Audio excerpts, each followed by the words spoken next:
শাস্ত্র রচনার দুটি উদ্দেশ্য। প্রথমটি হল সামাজিক ব্যবস্থা এবং সংস্কৃতি দৃঢ়ভাবে ধরে রাখা, যাতে পূর্বপুরুষদের দ্বারা আচরিত কর্মের অনুসরণ করা যায়। দ্বিতীয়, যাতে শাশ্বত শান্তি লাভ করা যায়। রামচরিতমানস, বাইবেল, কোরআন ইত্যাদি ধর্মগ্রন্থতে দুদিকেরই সমাবেশ করা হয়েছে, কিন্তু ভৌতিক দৃষ্টি মুখ্য হওয়ার জন্য মনুষ্য সমাজের উপযোগী ব্যবস্থাকেই এরা ধরে রাখতে পারে। আধ্যাত্মিক স্তোত্রগুলিকেও সামাজিক ব্যবস্থারই অনুসারে দেখে, বলে যে শাস্ত্রে তো এইরকমই লেখা আছে। সেই জন্য বেদব্যাস শাস্ত্র রচনার উদ্দেশ্য সাধনে একটিমাত্র গ্রন্থ মহাভারত লিপিবদ্ধ করেও আধ্যাত্মিক ক্রিয়ার সংকলন গীতারূপে পৃথকভাবে করেছেন, যাতে মানুষ এই শ্রেষ্ঠ কল্যাণ পথে ভ্রান্তির মিশ্রণ না করে ফেলে। এই নিবেদন সেই আধ্যাত্মিক মূল্যবোধের সংকলন, যথার্থ গীতা, গীতার দিব্য বার্তা।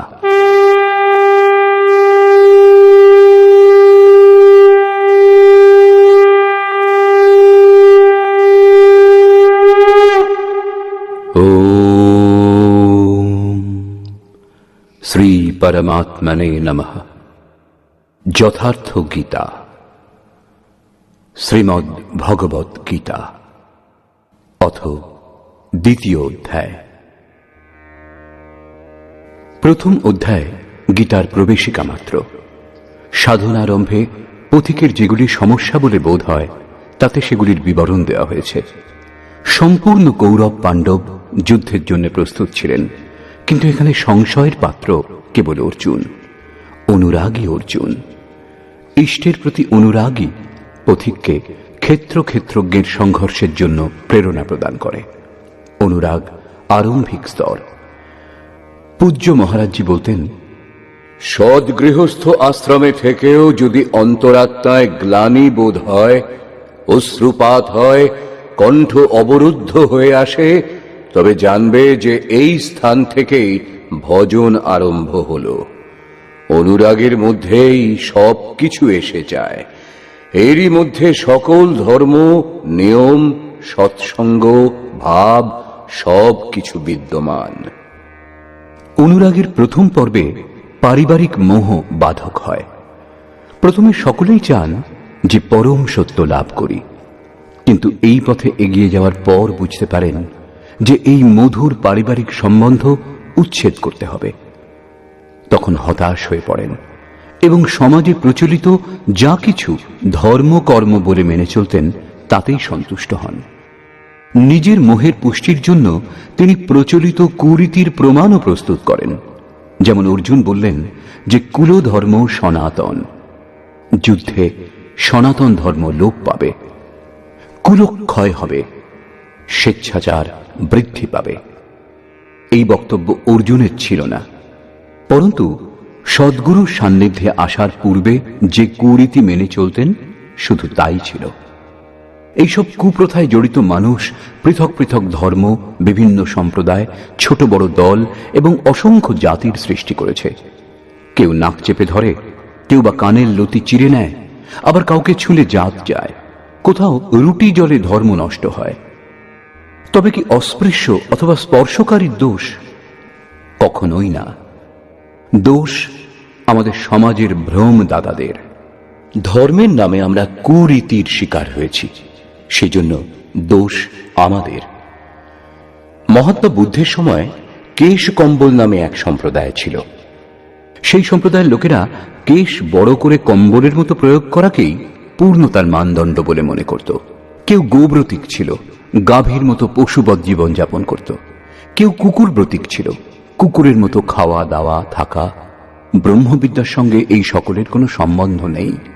এই সম্প্রদায় এবং সমাজে প্রচলিত কুপ্রথা পূর্বেও ছিল, আজও আছে। এই প্রকার শ্রীকৃষ্ণের সময়ও বিভিন্ন সম্প্রদায় এবং অসংখ্য কুরীতি প্রচলিত ছিল, যার মধ্যে দু একটি কুরীতির শিকার অর্জুনও হয়েছিলেন। তাই তিনি 4টি তর্ক প্রস্তুত করলেন।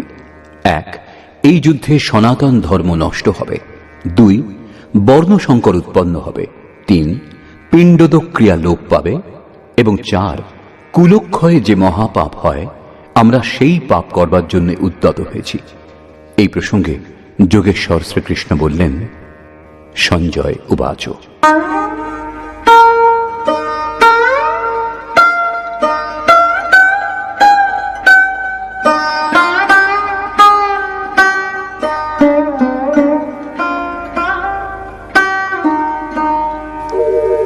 तथा कृपयाविष्टम् अश्रुपूर्णाकुलेक्षणम् विषीदन्तमिदं वाक्यम् उवाच मधुसूदनः। করুণা ব্যাপ্ত অশ্রুপূর্ণ ব্যাকুল নেত্রযুক্ত অর্জুনকে ভগবান মধুসূদন অর্থাৎ মদ বিনাশক ভগবান এই কথা বললেন। শ্রী ভগবান উবাচ।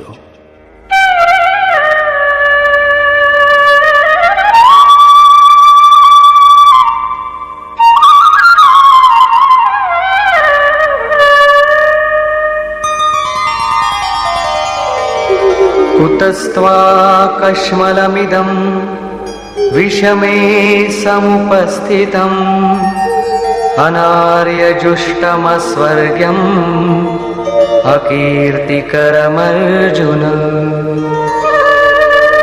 অর্জুন, এই বিষম স্থলে তোমার এই অজ্ঞান কোত্থেকে এলো? বিষম স্থল অর্থাৎ সৃষ্টিতে যার সমতার স্থানই নেই, পারলৌকিক যার লক্ষ্য, সেই নির্বিবাদ স্থলে কোন কারণে তোমার অজ্ঞান উৎপন্ন হল? এই অজ্ঞান কেন? অর্জুন তো সনাতন ধর্মের রক্ষার জন্যই এখানে দৃঢ় প্রতিজ্ঞ। সনাতন ধর্মের রক্ষার জন্য প্রাণপণে তৎপর হওয়া কি অজ্ঞান? শ্রীকৃষ্ণ বললেন, হ্যাঁ, এটা অজ্ঞান। তা না হলে অতীতে কোনো না কোনো শ্রেষ্ঠ মনীষী অবশ্যই এর আচরণ করতেন। তাই এই কর্ম স্বর্গও দিতে পারে না, কীর্তিও বৃদ্ধি করতে অসমর্থ। যিনি সৎ পথে চলেন তিনি আর্য। পরিবারের জন্য প্রাণ দেওয়া, নিশ্চিহ্ন হওয়া যদি অজ্ঞানতা না হতো, তবে মহাপুরুষগণ অবশ্যই সেই পথে অনুগমন করতেন। যদি কুলধর্মই সত্য হতো, তাহলে স্বর্গ ও কল্যাণের শ্রেণীভাগ অবশ্যই হতো। এটা কীর্তিদায়কও নয়। মীরা ভজন করতে শুরু করলেন তখন, লোক কহে মীরা ভই বাবরি, সাস কহে কুলনাশী রে। কিন্তু যে পরিবার, কুল ও মর্যাদার রক্ষার জন্য মীরার শাশুড়ি বিলাপ করেছিলেন, আজ সেই কুলবতী শাশুড়িকে কেউ জানে না, কিন্তু মীরাকে বিশ্ব জানে। ঠিক তেমনি যারা পরিবারের জন্য ব্যতিব্যস্ত, তাদেরও কীর্তি কতদিনের জন্য স্থায়ী? যেখানে কীর্তি নেই, কল্যাণ নেই এবং শ্রেষ্ঠ পুরুষগণ ভুল করেও যার আচরণ করেননি, তবেই একথা প্রমাণিত হল যে তা অজ্ঞান। অতএব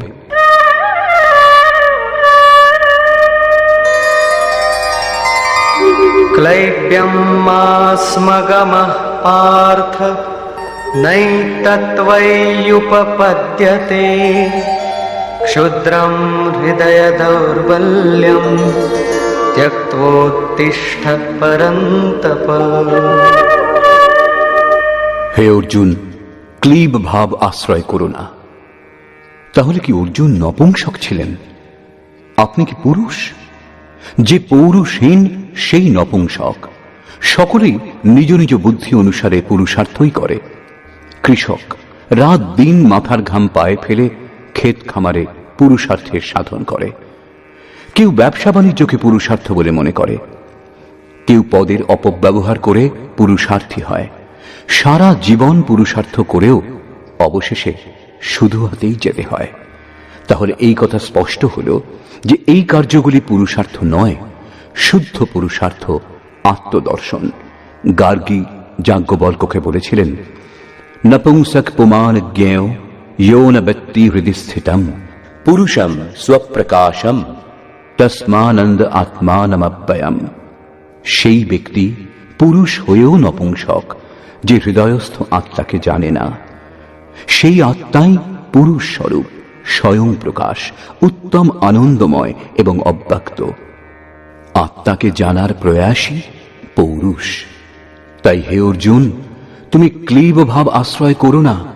এইরূপ ভাব তোমার শোভা পায় না। হে পরন্তপ, হৃদয়ের এই তুচ্ছ দুর্বলতা ত্যাগ করে যুদ্ধের জন্য প্রস্তুত হও। আসক্তি ত্যাগ করো, এটা হৃদয়ের দুর্বলতা। তখন অর্জুন তৃতীয় প্রশ্ন করলেন।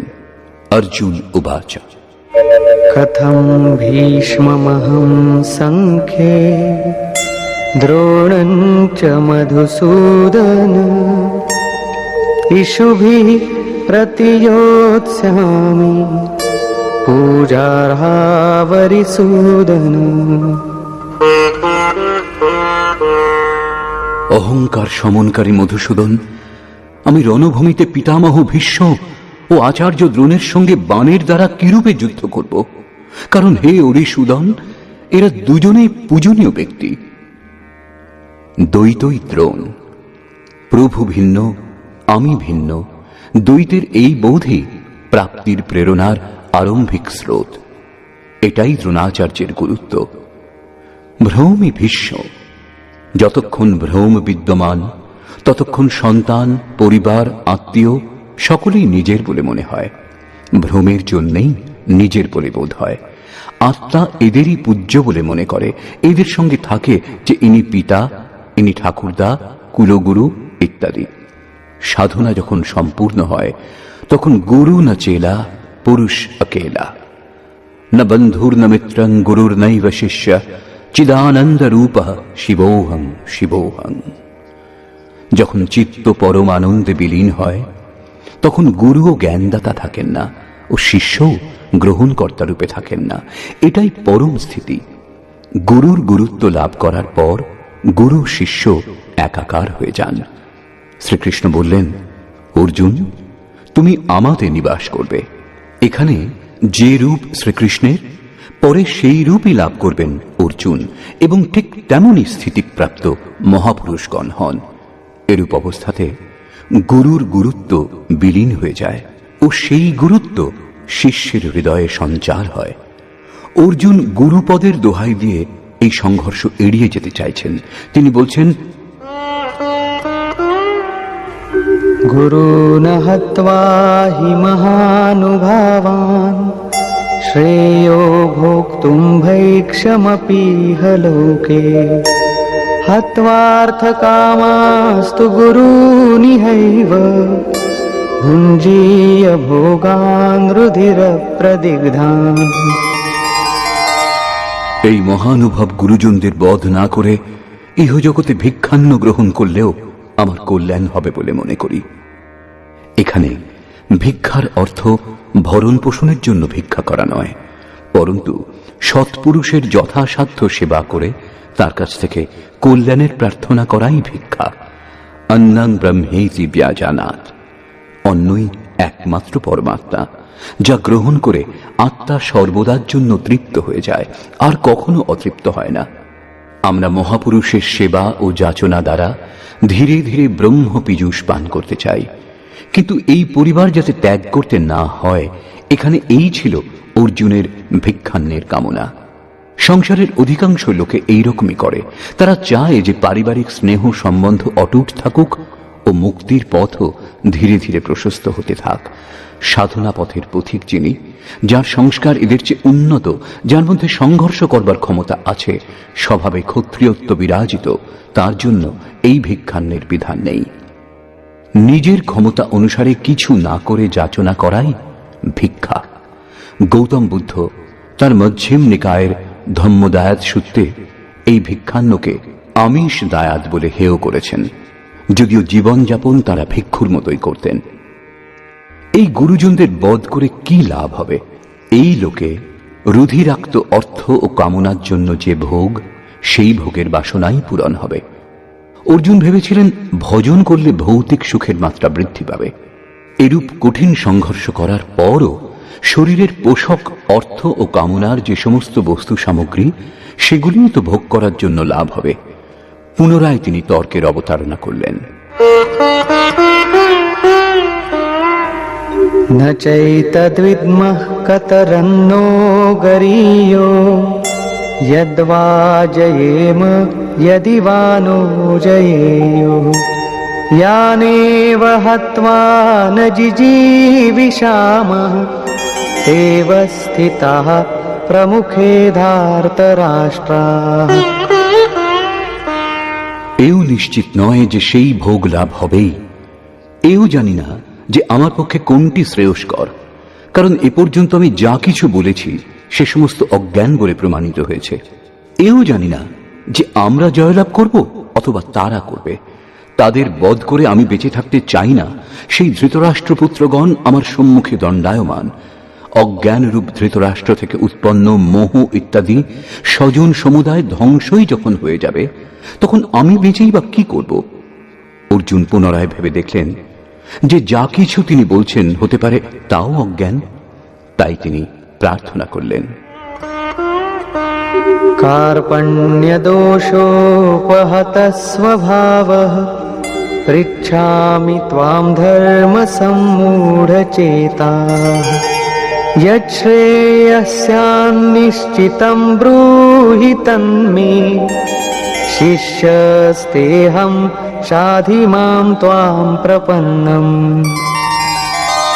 কাপুরুষতা দোষে স্বভাব অভিভূত হয়েছে, ধর্ম বিষয়ে আমার চিত্ত বিমূঢ় হয়েছে। আমি আপনার কাছে প্রার্থনা করছি, আমার পক্ষে যা কল্যাণকর তা নিশ্চয়পূর্বক বলুন, কারণ আমি আপনার শিষ্য, আপনার শরণাগত। আমার মঙ্গল করুন, শুধু শিক্ষা নয়, পথভ্রান্ত হলে রক্ষা করুন। লাদ দে লদায় দে ওর লদানেওয়ালা সাথ চলে। কখনো বোঝা পড়ে গেলে তা ওঠাবে কে? অর্জুনের সমর্পণ এই ধরনের ছিল। এখানে অর্জুন পূর্ণ সমর্পণ করে দিলেন। এ পর্যন্ত তিনি নিজেকে শ্রীকৃষ্ণের স্তরেরই মনে করেছিলেন, কিছু কিছু বিদ্যাতে নিজেকে শ্রেষ্ঠই ভেবেছিলেন। এখানে তিনি নিজের নিয়ন্ত্রণের দায়িত্ব শ্রীকৃষ্ণের হাতেই তুলে দিলেন। সদ্গুরু সাধনের শেষ অবস্থা পর্যন্ত হৃদয়ে স্থিত থেকে সাধকের সঙ্গে সঙ্গে চলেন। যদি তিনি সঙ্গে না থাকেন তবে সাধকের পক্ষে সাফল্য লাভ করা অসম্ভব। পিতামাতা যেমন কন্যার বিবাহ না হওয়া পর্যন্ত তাকে সংযমের শিক্ষা দিয়ে তার সংরক্ষণ করেন, তদ্রূপ সদ্গুরু নিজের শিষ্যকে অন্তরাত্মা থেকে সারথি হয়ে প্রকৃতির কবল থেকে মুক্ত করে দেন। এখানে অর্জুন নিবেদন করলেন যে ভগবান, আর একটা কথা, नहि प्रपश्यामि ममापनुद्यात् यच्छोकमुच्छोषणमिन्द्रियाणाम् अवाप्य भूमावसपत्नमृद्धम् राज्यं सुराणामपि चाधिपत्यम्। পৃথিবীতে নিষ্কণ্টক ধনধান্য সম্পন্ন রাজ্য এবং দেবতাগণের অধিপতি ইন্দ্রপদ লাভ হলেও আমার ইন্দ্রিয়বর্গের সন্তাপক শোক নিবারণ করতে পারে এমন কোনো উপায় দেখছি না। যখন শোক বিদ্যমান তখন এই সমস্ত সম্পদ নিয়ে আমি কি করব? যদি এইমাত্র লাভ হবে তবে ক্ষমা করুন। অর্জুন চিন্তা করলেন যে এর থেকে বেশি বলবেনই বাকি। সঞ্জয় উবাচ, एवमुक्त्वा ऋषिकेशं गुडाकेशः परन्तप न योत्स्यैति गोविन्दम् उक्त्वा तूष्णीं बभूवः। সঞ্জয় বললেন, হে রাজন, মোহনিদ্রাজয়ী অর্জুন হৃদয়ের সর্বজ্ঞ শ্রীকৃষ্ণকে এইরূপ বলবার পর আমি যুদ্ধ করব না এই বলে নীরব হলেন। এ পর্যন্ত অর্জুনের দৃষ্টি পৌরাণিকই ছিল, যাতে কর্মকাণ্ড সমাপনের পর ভোগোপলব্ধির বিধান বিদ্যমান, যেখানে স্বর্গকেই সবকিছু বলে স্বীকার করা হয়েছে, যার উপর শ্রীকৃষ্ণ আলোকপাত করবেন যে এই বিচারধারাও ভুল।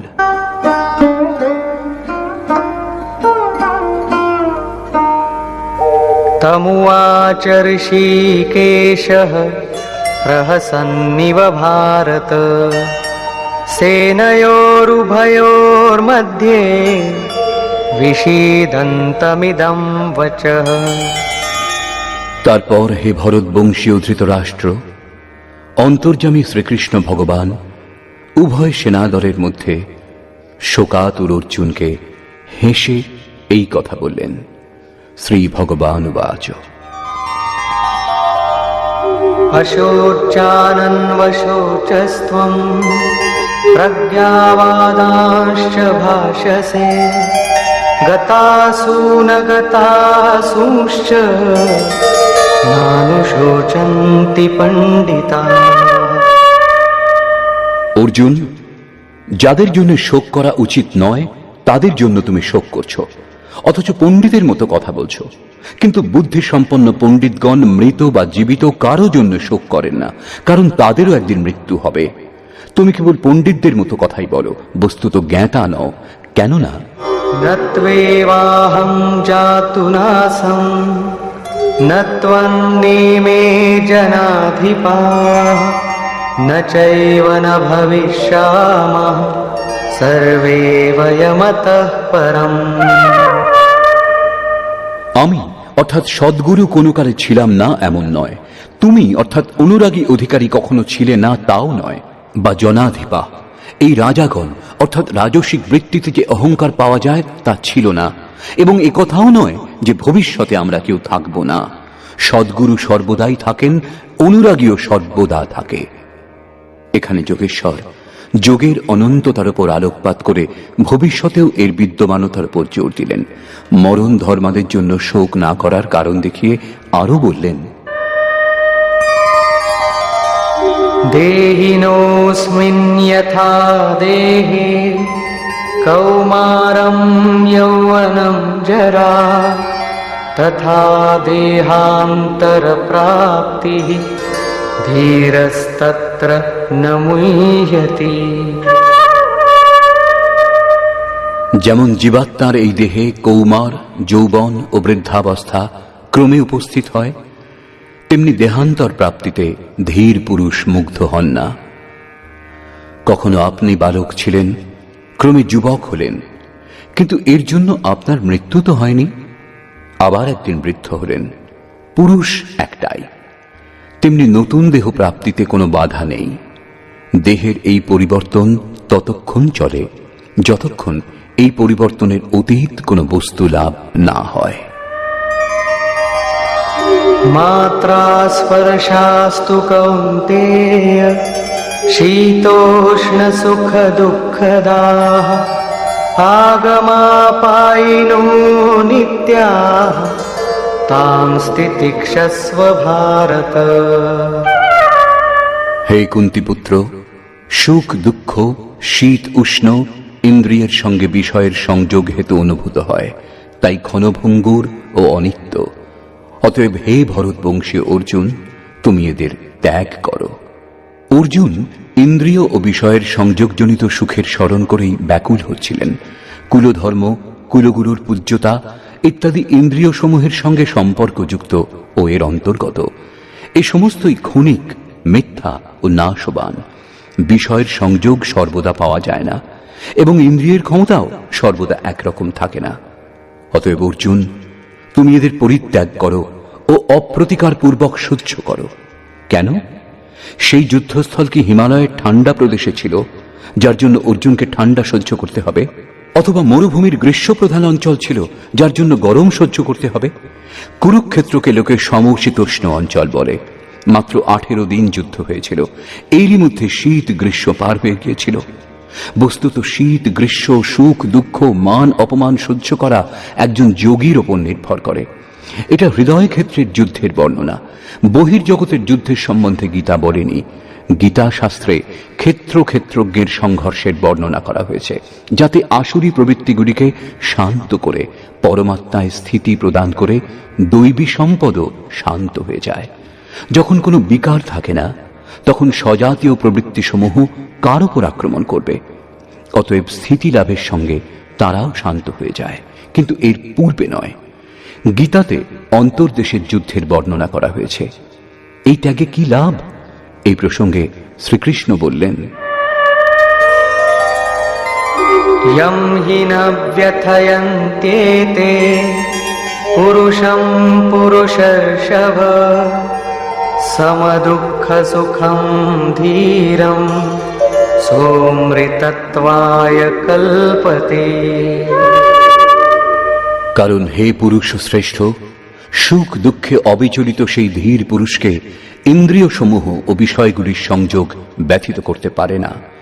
তিনি জন্মমৃত্যুর অতীত অমৃততত্ত্ব লাভের প্রকৃত অধিকারী। এখানে শ্রীকৃষ্ণ একটি উপলব্ধি অমৃতর নামে উল্লেখ করলেন। অর্জুন ভেবেছিলেন যুদ্ধের পরিণামে স্বর্গ অথবা পৃথিবী লাভ হবে, কিন্তু শ্রীকৃষ্ণ বললেন, না স্বর্গ লাভ হবে না পৃথিবী, পরন্তু অমৃত লাভ হবে। অমৃত কি?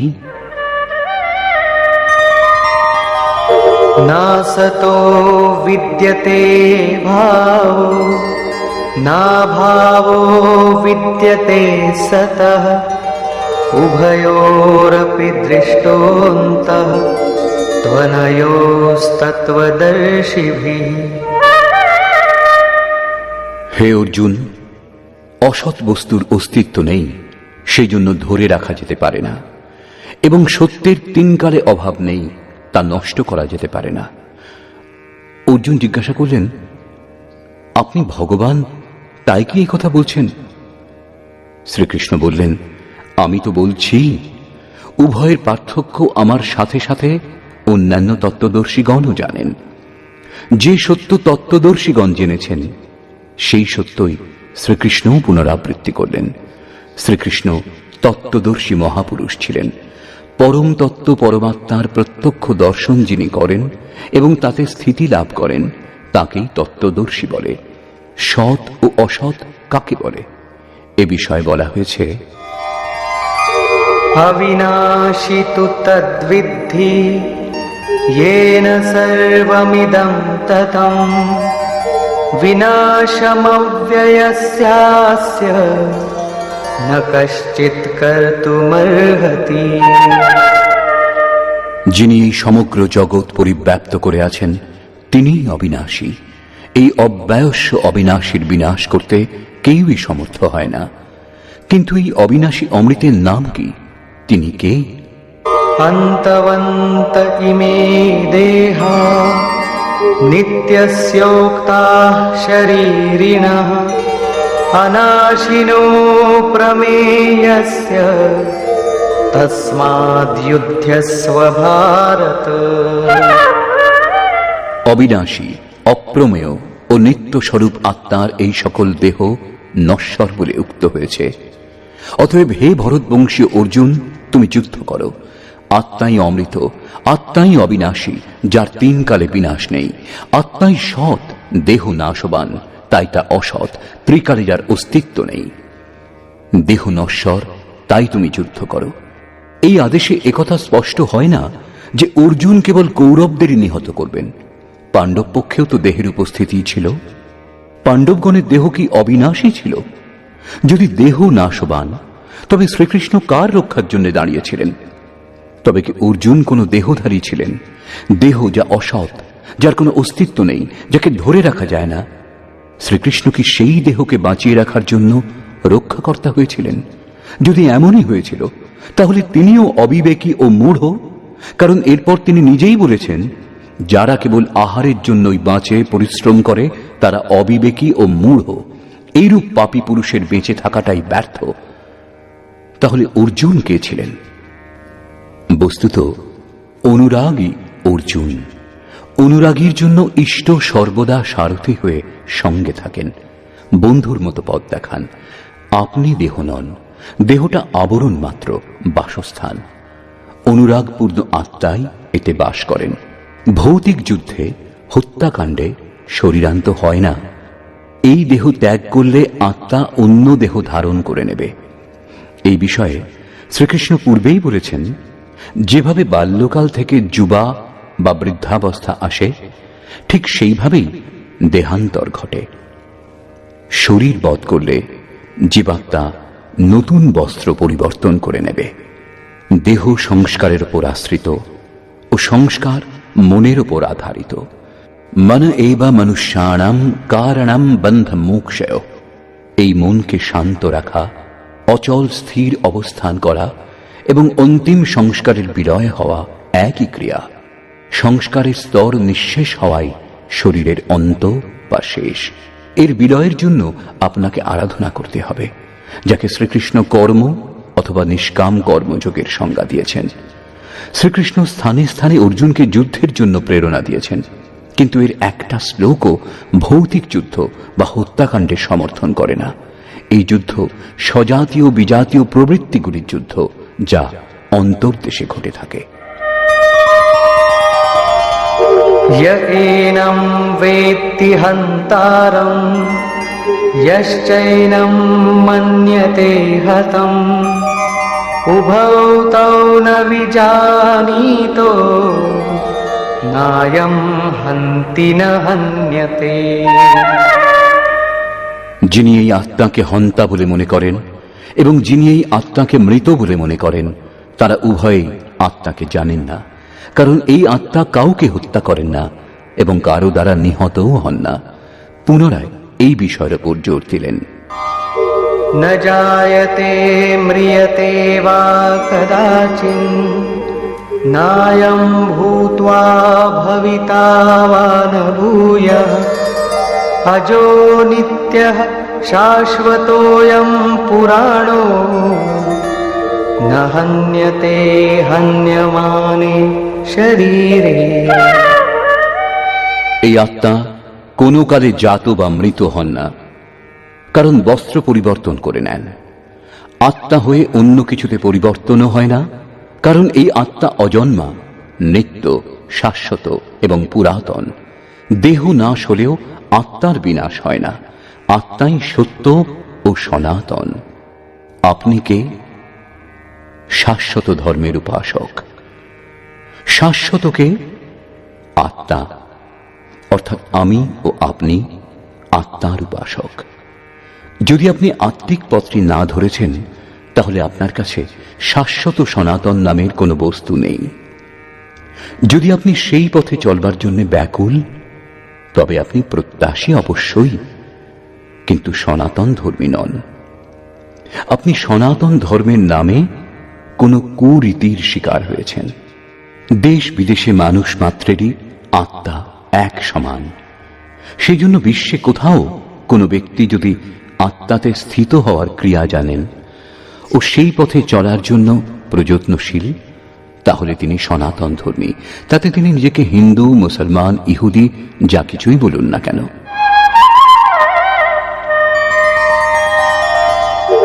वेदाविनाशिनं नित्यं य एनमजमव्ययम् कथं स पुरुषः पार्थ कं घातयति हन्तिकम्। পার্থিব দেহকে রথ করে ব্রহ্মরূপ লক্ষ্যতে অনন্য দৃষ্টি সম্পন্ন পৃথাপুত্র অর্জুন, যে পুরুষ এই আত্মাকে নাশরহিত, নিত্য, অজন্মা ও অব্যক্ত বলে জানেন, সেই পুরুষ কি প্রকারে কারো হত্যা করেন বা কারো হত্যা করান? অবিনাশীর বিনাশ অসম্ভব। অজন্মা জন্মগ্রহণ করেন না, অতএব দেহের জন্য শোক করা উচিত নয়।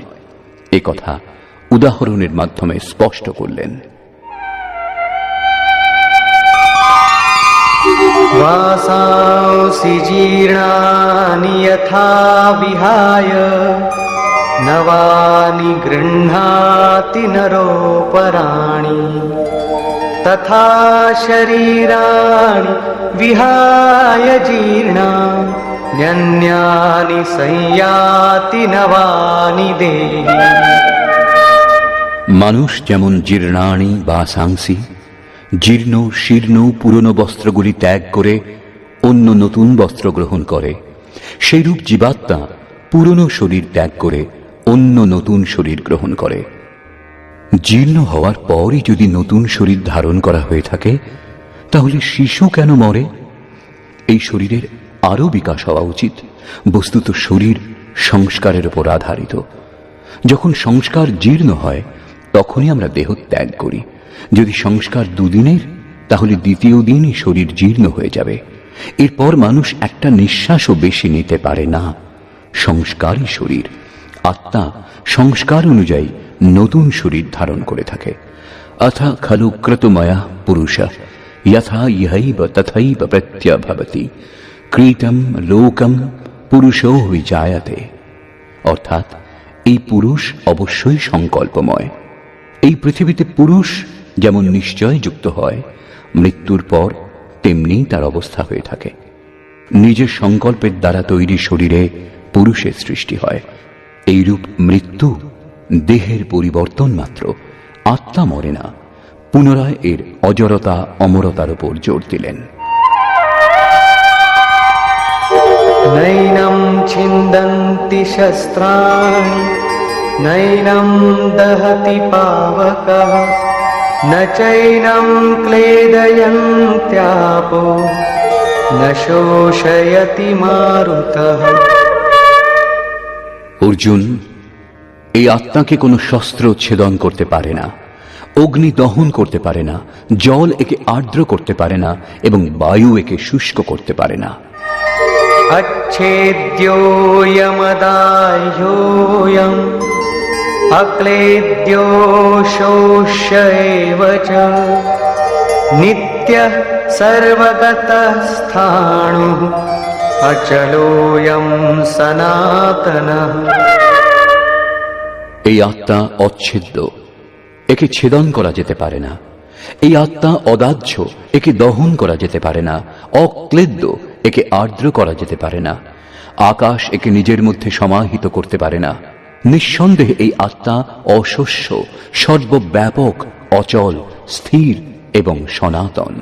অর্জুন বলেছিলেন যে কুলধর্ম সনাতন, এই যুদ্ধে সনাতন ধর্ম লোপ পাবে। কিন্তু শ্রীকৃষ্ণ একে অজ্ঞান বললেন এবং আত্মাকে সনাতন বললেন। আপনি কে? সনাতন ধর্মের অনুযায়ী। সনাতনকে আত্মা। যদি আপনি আত্মাকে উপলব্ধি করবার বিধিবিশেষ সম্বন্ধে অবগত হন, তাহলে সনাতন ধর্ম কি তা আপনি জানেন না। এর কুপরিণাম সাম্প্রদায়িকতার গণ্ডিতে বদ্ধ ধর্মভীরু লোকেদের ভোগ করতে হয়। মধ্যযুগে ভারতবর্ষের বাইরে থেকে মুসলমানেরা এসেছিল মাত্র 12,000। বর্তমানে তাদের সংখ্যা 28 কোটি। 12,000 থেকে লক্ষাধিক হতো, তার বেশি হলে কোটির কাছে হতো, আর কত হতো? এরা আজ 28 কোটির থেকেও বেশি হতে চলেছে। সকলেই হিন্দু, আপনার নিজের ভাই সবাই। যারা ছুতমার্গ অবলম্বন করার জন্য নষ্ট হয়ে গেছে, তারা নষ্ট হয়নি, তাদের সনাতন অপরিবর্তনশীল ধর্ম নষ্ট হয়ে গেছে। যখন ম্যাটার, ক্ষেত্রের কোনো বস্তু এই সনাতনকে স্পর্শ করতে পারে না, তখন ছোঁয়া খাওয়ার এই সনাতন ধর্ম কিভাবে নষ্ট হবে? এটা ধর্ম নয়, কুরীতির পরিস্থিতি ছিল, যার ফলে ভারতে সাম্প্রদায়িক মনোমালিন্যের বৃদ্ধি হয়েছে, দেশ বিভাজন হয়েছে ও রাষ্ট্রীয় একতা আজও একটি সমস্যার বিষয় হয়ে দাঁড়িয়ে আছে। এই সকল কুরীতির কাহিনীতে ইতিহাস পরিপূর্ণ। হামিরপুর জেলাতে 50-60টি পরিবার কুলীন ক্ষত্রিয় ছিল। আজ তারা সকলেই মুসলমান। না তাদের উপর গোলা বারুদের হামলা হয়েছিল, না তরবারির। তাহলে কি হয়েছিল? এক রাতে দু একজন মৌলবী সেই গ্রামের একমাত্র কুয়োর কাছেই লুকিয়েছিল, কারণ কর্মকাণ্ডে বিশ্বাসী ব্রাহ্মণ সর্বপ্রথম এখানেই স্নান করতে আসবেন। যেই তিনি এসেছিলেন, অমনি তাকে সেই মৌলবীরা ধরে তার মুখ বন্ধ করে দিয়েছিল। তার সামনেই তারা কুয়ো থেকে জল তুলে কিছুটা জল পান করে বাকি উচ্ছিষ্ট জলটুকুর সঙ্গে এক টুকরো রুটিও তাতে ফেলে দিয়েছিল। পণ্ডিত মশাই নিরুপায় হয়ে তাদের দেখতেই থেকে গিয়েছিলেন। তারপরে তারা পণ্ডিত মশাইকে সঙ্গে নিয়ে চলে গিয়েছিল এবং তাকে নিজেদের ঘরে বন্ধ করে দিয়েছিল। পরের দিন তারা হাত জোর করে পণ্ডিত মশাইকে ভোজনের জন্য নিবেদন করাতে তিনি রেগে বলেছিলেন, তোমরা জবন আর আমি ব্রাহ্মণ, আমি কি করে এই ভোজন গ্রহণ করব?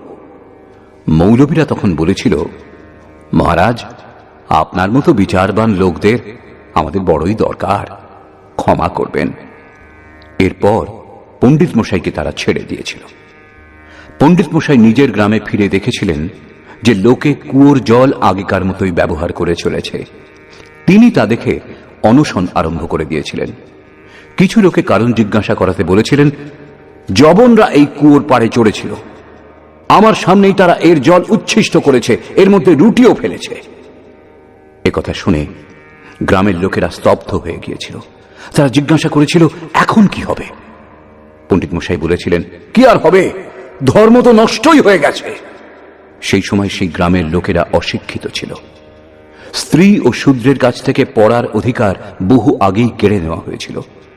বৈশ্য ধন উপার্জনকেই নিজেদের ধর্ম বলে মনে করত। ক্ষত্রিয় চারণগণের প্রশস্তি গানেই মগ্ন ছিল। অন্নদাতার তরবারি চমকালে আকাশে বিদ্যুৎ খেলে যেত, ও দিল্লির সিংহাসন টলে উঠল। সম্মান এমনিতেই ছিল, তাহলে তারা পড়বে কেন? ধর্মের তাদের কি প্রয়োজন? ধর্ম কেবল ব্রাহ্মণদেরই একচেটিয়া বস্তু হয়ে রয়ে গিয়েছিল। তারাই ধর্মসূত্রের রচয়িতা, তারাই এর ব্যাখ্যাকার এবং তারাই এর সত্য মিথ্যার নির্ণায়ক ছিলেন। প্রাচীনকালে স্ত্রী, শূদ্র, বৈশ্য, ক্ষত্রিয় ও ব্রাহ্মণ সকলেরই বেদ পড়বার অধিকার ছিল। প্রত্যেক বর্গের ঋষিগণ বৈদিক মন্ত্রের রচনা করেছিলেন, শাস্ত্রার্থ নির্ণয়ে অংশগ্রহণ করেছিলেন। প্রাচীন রাজাগণ ধর্মের নামে যারা আড়ম্বরের বিস্তার করত তাদের দণ্ড দিয়েছেন, আবার ধর্মপরায়ণদের আদরও দিয়েছেন। কিন্তু মধ্যযুগে ভারতবর্ষে সনাতন ধর্মের যথার্থ জ্ঞান না থাকার জন্য ওই গ্রামের সমস্ত লোকেরা ভেড়ার মতো কোণঠাসা হয়ে গিয়েছিল যে ধর্ম নষ্ট হয়ে গেছে। কিছু লোক এ ধরনের অপ্রিয় কথা শুনে আত্মহত্যা করে নিয়েছিল, কিন্তু কতদূর সকলেই প্রাণ ত্যাগ করত? অটুট শ্রদ্ধা থাকা সত্ত্বেও বাধ্য হয়ে অন্য সমাধান খুঁজতে হয়েছিল। আজও তারা বাঁশ পুঁতে পেষণ দণ্ড অর্থাৎ মুগুর রেখে হিন্দুদের মতোই বিবাহ করে। পরে একজন মৌলবী এসে নিকা পড়িয়ে চলে যায়। তারা সকলেই শুদ্ধ হিন্দু, কিন্তু এখন সকলেই তারা মুসলমান হয়ে গেছে। হয়েছিল কি? জল পান করেছিল, না জেনে মুসলমানদের ছোঁয়া খেয়েছিল, সেই জন্য ধর্ম নষ্ট হয়ে গেল। ধর্ম না হয়ে লজ্জাবতী লতা হয়ে গেল। লজ্জাবতী লতা এক ধরনের ছোট চারা গাছকে বলে, যার পাতা স্পর্শমাত্র সংকুচিত হয়ে যায়, আবার হাত সরালেই বিকশিত হয়। কিন্তু ধর্ম এমন লোপ পেল যে এর আর বিকাশ হলো না, একেবারে শেষ হয়ে গেছে।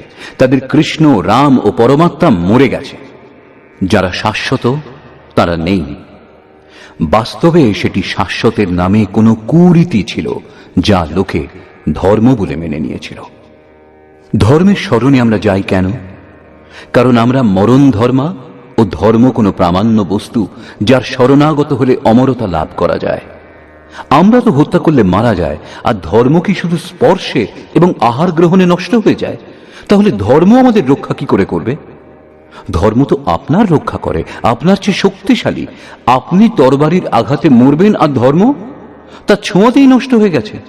আপনার ধর্ম কেমন? কুরীতি সকল নষ্ট হয়, সনাতন নয়। সনাতন যথার্থ হয়, যাকে শস্ত্র দিয়ে ছেদন করা যেতে পারে না, অগ্নি দাহ করতে পারে না, জল আর্দ্র করতে পারে না, খাদ্য পানীয় দূরে থাক, প্রকৃতিজাত কোনো বস্তু একে স্পর্শ করতে পারে না। তাহলে সেই সনাতন কি করে নষ্ট হতে পারে? এই ধরনের কিছু কুরীতি অর্জুনের কালেও ছিল। অর্জুনও তার শিকার হয়েছিলেন। তিনি বিলাপ করে কাতরতার সঙ্গে প্রার্থনার ভঙ্গিতে বললেন যে কুলধর্মই সনাতন। যুদ্ধ হলে সনাতন ধর্ম নষ্ট হবে, কুলধর্ম নষ্ট হবে, এবং কুলধর্ম নষ্ট হলে আমরা অনন্তকাল ধরে নরকে বাস করব। কিন্তু শ্রীকৃষ্ণ বললেন, এই অজ্ঞানতা তোমার মধ্যে কোত্থেকে উৎপন্ন হলো? তাহলে প্রমাণিত হলো যে সেসব কুরীতি ছিল। তবেই তো শ্রীকৃষ্ণ তার নিরাকরণ করলেন এবং বললেন, আত্মাই সনাতন। যদি আপনি আত্মিক পথ সম্বন্ধে অবগত নন, তবে আপনি এখনো সনাতন ধর্মে প্রবেশ করতে পারেননি। যখন এই সনাতন শাশ্বত আত্মা সকলের অন্তরে পরিব্যাপ্ত, তখন কেমন করে খোঁজ করা হবে? এই প্রসঙ্গে শ্রীকৃষ্ণ বললেন, অব্যক্তোয়মচিন্ত্যোয়ম অবিকার্যোয়মুচ্যতে তস্মাদেবং বিদিত্বৈনং নানুশোচিতুমর্হসি। এই আত্মা অব্যক্ত অর্থাৎ ইন্দ্রিয়ের অগোচর। ইন্দ্রিয়গুলির সাহায্যে একে উপলব্ধি করা যায় না। যতক্ষণ পর্যন্ত ইন্দ্রিয় ও বিষয়ের সংযোগ ঘটে, ততক্ষণ পর্যন্ত এই আত্মা আছে ঠিকই, কিন্তু তাকে জানা যায় না। আত্মা অচিন্ত। যতক্ষণ চিত্ত ও চিত্তের তরঙ্গ বিদ্যমান, ততক্ষণ সেই শাশ্বত আছে অবশ্যই, কিন্তু আমাদের দর্শন, উপভোগ এবং প্রবেশের জন্য নয়। অতএব চিত্তের নিরোধ আবশ্যক। শ্রীকৃষ্ণ পূর্বেই বলেছেন যে অসৎ বস্তুর অস্তিত্ব নেই এবং সতের তিন কালে অভাব নেই। সৎ আত্মা, আত্মাই অপরিবর্তনশীল, শাশ্বত, সনাতন ও অব্যক্ত। তত্ত্বদর্শীগণ আত্মাকে এই সকল বিশেষ গুণধর্মে যুক্ত দেখেছেন। 10টি ভাষার বিশারদও দেখেননি, কিংবা কোনো সমৃদ্ধশালী ব্যক্তিও দেখেননি, শুধু তত্ত্বদর্শীগণ দেখেছেন। শ্রীকৃষ্ণ আরো বললেন, তত্ত্ব হচ্ছে পরমাত্মা। মনের নিরোধকালে সাধক তাঁর দর্শন করেন এবং তাতে স্থিতি লাভ করার অধিকারী হন। প্রাপ্তিকালে ভগবানকে পাওয়া যায় এবং সাধক পরক্ষণেই নিজের আত্মাকে ঈশ্বরীয় গুণধর্মে বিভূষিত দেখেন। তিনি দেখেন আত্মাই সত্য, সনাতন ও পরিপূর্ণ। এই আত্মা অচিন্ত এবং বিকার রহিত, অর্থাৎ অপরিবর্তনশীল। সেই জন্য অর্জুন, আত্মার এই সনাতন স্বরূপ অবগত হও এবং শোক পরিত্যাগ করো। এবার শ্রীকৃষ্ণ অর্জুনের বিচারগুলির মধ্যে যে বিরোধাভাস তা দেখালেন, যেটা খুব সামান্য তর্ক। अथ चैनं नित्यजातं नित्यं वा मन्यसे मृतं तथापि त्वं महाबाहो नैवं शोचितुमर्हसि। যদি তুমি এই আত্মাকে নিত্যজাত এবং সদা নশ্বর বলে মনে করো, তবুও তোমার শোক করা উচিত নয়, কারণ जातस्य हि ध्रुवो मृत्युः ध्रुवं जन्म मृतस्य च तस्मादपरिहार्येऽर्थे न त्वं शोचितुमर्हसि। এরূপ হলেও জাত ব্যক্তির মৃত্যু নিশ্চিত এবং মৃত ব্যক্তির পুনর্জন্ম অবশ্যম্ভাবী, একথা প্রমাণিত। সেই জন্য এই অপরিহার্য বিষয়ে তোমার শোক করা উচিত নয়। যার কোনো চিকিৎসা নেই, তার জন্য শোক করা এক অন্য দুঃখকে আমন্ত্রণ করা মাত্র। अव्यक्तादीनि भूतानि व्यक्तमध्यानि भारत अव्यक्तनिधनान्येव तत्र का परिदेवना। অর্জুন, সকল প্রাণী জন্মের পূর্বে দেহহীন এবং মৃত্যুর পরেও দেহহীন অবস্থাতে থাকে। কেবল জন্ম মৃত্যুর মধ্যেকার সময়ে এই দেহ ধারণটা আমরা দেখে থাকি। জন্মের পূর্বে এবং মৃত্যুর পশ্চাতে কিছুই দেখা যায় না। অতএব এই পরিবর্তনের জন্য চিন্তা করা বৃথা। এই আত্মাকে কে দেখতে সক্ষম? এই প্রসঙ্গে বললেন, आश्चर्यवत् पश्यति कश्चिदेनम् आश्चर्यवद् वदति तथैव चान्यः आश्चर्यवच्चैनमन्यः शृणोति श्रुत्वाप्येनं वेद न चैव कश्चित्। পূর্বেই শ্রীকৃষ্ণ বলেছিলেন, এই আত্মাকে তত্ত্বদর্শীগণ দেখেছেন। এখন তত্ত্বদর্শনের দুর্লভতার উপর আলোকপাত করলেন যে কোনো বিরল মহাপুরুষই এই আত্মাকে আশ্চর্যের মতো দেখেন। শোনেন না, প্রত্যক্ষ দেখেন। এবং সেইরূপ অন্য কোনো মহাপুরুষ সবিস্ময়ে এই তত্ত্ব বর্ণনা করেন। যিনি দেখেছেন তিনি যথার্থ বলতে পারেন। অন্য কোনো বিরল সাধক এই আত্মাকে আশ্চর্যরূপে শ্রবণ করেন। সকলে শোনেনও না, কারণ অধিকারী বিশেষে এই ভাব বোধগম্য হয়। হে অর্জুন, কেউ কেউ শুনেও এই আত্মাকে জানতে পারে না, কারণ সাধন সম্পূর্ণ হয় না। আপনি হাজার জ্ঞানের কথা শুনুন, সূক্ষ্মাতি সূক্ষ্ম বিচার করে বুঝে নিন, আগ্রহী হয়েও থাকুন, কিন্তু মোহ বড়ই প্রবল। অল্প সময়ের মধ্যেই আপনি সাংসারিক ব্যবস্থাতে লিপ্ত হয়ে যাবেন। অবশেষে শ্রীকৃষ্ণ নির্ণয় করলেন, देहि नित्यमवध्योऽयम् देहे सर्वस्य भारत तस्मात् सर्वाणि भूतानि न त्वं शोचितुमर्हसि। অর্জুন, প্রাণীগণের দেহে অবস্থিত আত্মা সদা অবদ্ধ, অকাট্য। সেই জন্য কোনো প্রাণীর দেহ নাশে তোমার শোক করা উচিত নয়। আত্মাই সনাতন। এই তত্ত্ব প্রতিপাদন করে এর প্রভুতার সঙ্গে বর্ণনা করে এই প্রশ্ন এখানেই সম্পূর্ণ করলেন। এখন প্রশ্ন ওঠে যে এর প্রাপ্তির উপায় কি? সম্পূর্ণ গীতাতে এর জন্য দুটি পথ বলা হয়েছে। প্রথম নিষ্কাম কর্মযোগ, দ্বিতীয় জ্ঞানযোগ। এই দুই মার্গকে অবলম্বন করে যে কর্ম করা হয় তা একই। সেই কর্মের অনিবার্যতার উপর জোর দিয়ে যোগেশ্বর এবার জ্ঞানযোগের বিষয় বললেন। स्वधर्ममपि चावेक्ष न विकम्पितुमर्हसि धर्म्याद्धियुद्धा श्रेयोऽन्यत् क्षत्रियस्य न विद्यते। হে অর্জুন, স্বধর্ম লক্ষ্য করেও তোমার ভীত হওয়া উচিত নয়, কারণ ধর্মসঙ্গত যুদ্ধ অপেক্ষা কল্যাণকর ক্ষত্রিয়ের জন্য আর কিছুই নেই। এ যাবৎ আত্মা শাশ্বত, আত্মা সনাতন, এটাই একমাত্র ধর্ম বলা হয়েছে। এখন এই স্বধর্ম কি? ধর্ম একমাত্র আত্মা। তাহলে ধর্মাচরণ কি? কারণ আত্মা অচল, স্থির। এই আত্মপথে প্রবৃত্ত হবার ক্ষমতা প্রত্যেক ব্যক্তির পৃথক পৃথক হয়। স্বভাবজাত এই ক্ষমতাকেই স্বধর্ম বলা হয়েছে। এই একমাত্র সনাতন আত্মিক পথের পথিক সাধকদের মহাপুরুষগণ তাদের স্বভাবজাত ক্ষমতা অনুযায়ী 4টি শ্রেণীতে ভাগ করেছেন: শূদ্র, বৈশ্য, ক্ষত্রিয় এবং ব্রাহ্মণ। সাধনার প্রারম্ভিক অবস্থাতে প্রত্যেক সাধক শূদ্র অর্থাৎ অল্পজ্ঞ হয়। ঘণ্টার পর ঘণ্টা ভজনে বসেও সাধক 10 মিনিটের জন্য একাগ্রচিত্ত হতে পারে না, প্রকৃতির মায়াজাল কেটে উঠতে পারে না। এই অবস্থায় কেবল মহাপুরুষের সেবা দ্বারা স্বভাবে সদ্গুণের সঞ্চার হয় এবং তখন সাধকের স্থিতি বৈশ্য শ্রেণীর হয়। আত্মিক সম্পত্তি স্থির সম্পত্তি। সাধক ধীরে ধীরে এর সংগ্রহ ও গোপালন অর্থাৎ ইন্দ্রিয় সমূহের সুরক্ষা করতে সমর্থ হয়।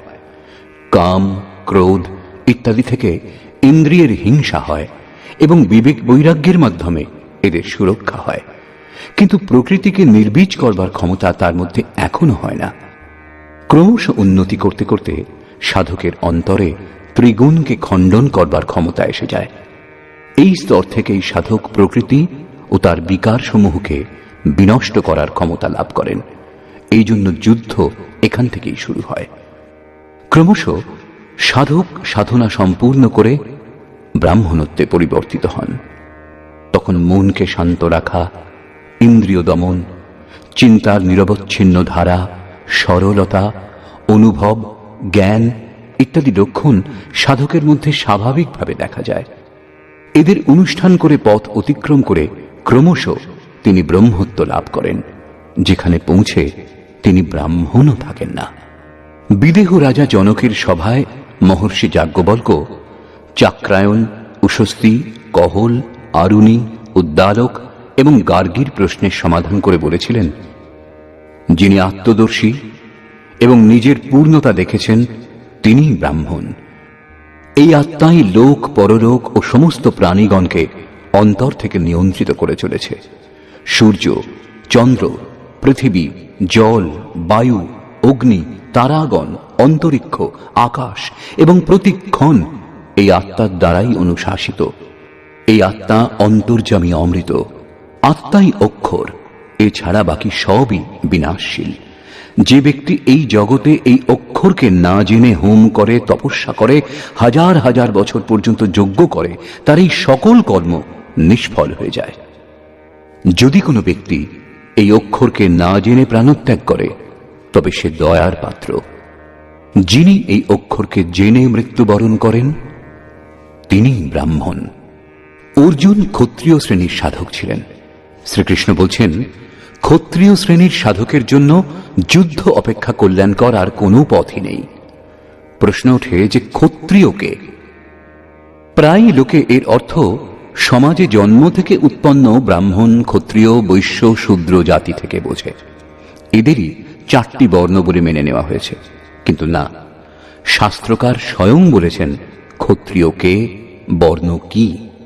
এখানে তিনি কেবল ক্ষত্রিয়ের নাম নিয়েছেন এবং এর পরে 18 অধ্যায় পর্যন্ত এই প্রশ্নের সমাধান প্রস্তুত করেছেন যে বস্তুত এই বর্ণ কি এবং কিভাবে বর্ণের পরিবর্তন হয়।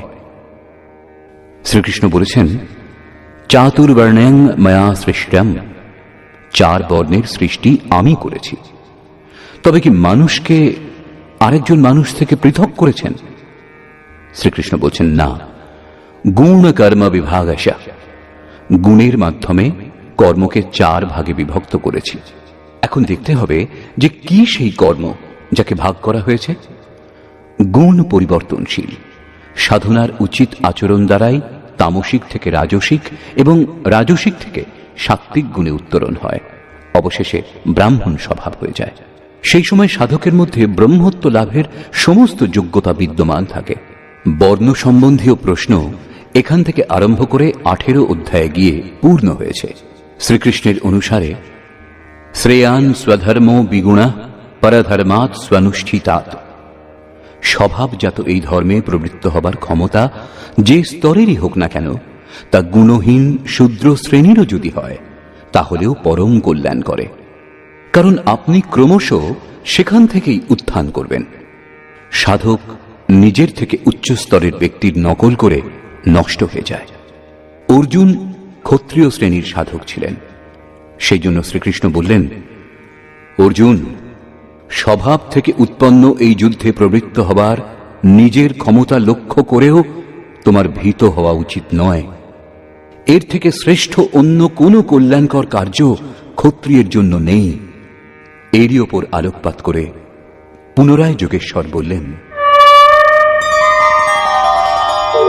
यदृच्छया चोपपन्नम् स्वर्गद्वारमपावृतम् सुखिनः क्षत्रियाः पार्थ लभन्ते युद्धमीदृशम्। পার্থিব দেহকে রথ বানিয়ে অব্যর্থ লক্ষ্যভেদী অর্জুন অনায়াস প্রাপ্ত উন্মুক্ত স্বর্গদ্বার সদৃশ এই প্রকার যুদ্ধ ভাগ্যবান ক্ষত্রিয়গণই লাভ করেন। ক্ষত্রিয় শ্রেণীর সাধকের মধ্যে ত্রিগুণের প্রভাব থেকে মুক্ত হওয়ার ক্ষমতা থাকে, তার জন্য স্বর্গদ্বার খোলা থাকে, কেননা দৈবী সম্পদ সম্পূর্ণভাবে অর্জিত সেই সাধকের মধ্যে স্বরে বিচরণ করবার ক্ষমতা চলে আসে। একেই বলে উন্মুক্ত স্বর্গের দ্বার। ক্ষেত্রজ্ঞের এই যুদ্ধ ভাগ্যবান ক্ষত্রিয়গণই লাভ করে থাকেন, কারণ তাদের মধ্যেই এই সংঘর্ষে প্রবৃত্ত হওয়ার ক্ষমতা থাকে। সংসারে যুদ্ধ হয়েই থাকে, কখনো কখনো বিশ্বের রাষ্ট্রগুলি একত্রিত হয়ে যুদ্ধ করে, প্রত্যেক জাতি যুদ্ধ করে, কিন্তু শাশ্বত বিজয় বিজিত ব্যক্তিও লাভ করতে পারে না।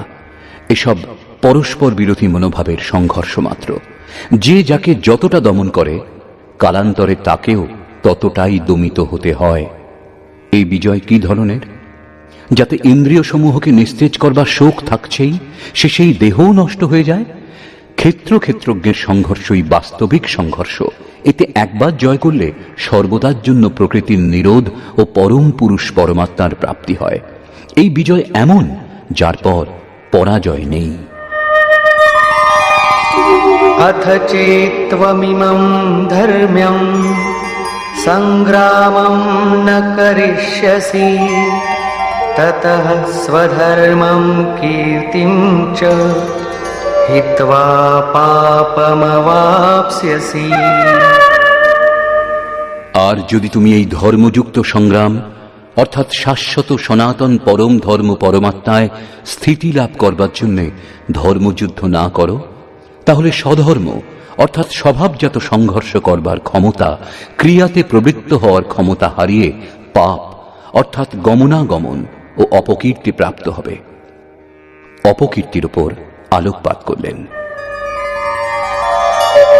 अकीर्तिं चापि भूतानि कथयिष्यन्ति ते व्ययाम् सम्भावितस्य चाकीर्ति मरणादतिरिच्यते। সকলেই বহুকাল ধরে তোমার অখ্যাতি ঘোষণা করবে। যে মহাত্মাগণ পদচ্যুত হয়েছেন, আজও তাদের নাম যেমন বিশ্বামিত্র, পরাশর, নিমি, শৃঙ্গী ইত্যাদির নাম উল্লেখ করা হয়। বহু সাধক নিজ ধর্মের বিচার করেন, চিন্তা করেন যে লোকে আমাকে কি বলবে। এই ধরনের ভাবও সাধনায় সহায়ক হয়। এইরূপ চিন্তা সাধনাতে প্রবৃত্ত থাকার প্রেরণা দেয়। কিছুদূর পর্যন্ত এইরূপ ভাব সঙ্গ দেয়। সম্মানিত ব্যক্তির পক্ষে অপকীর্তি মৃত্যু থেকেও বেশি দুঃখদায়ক।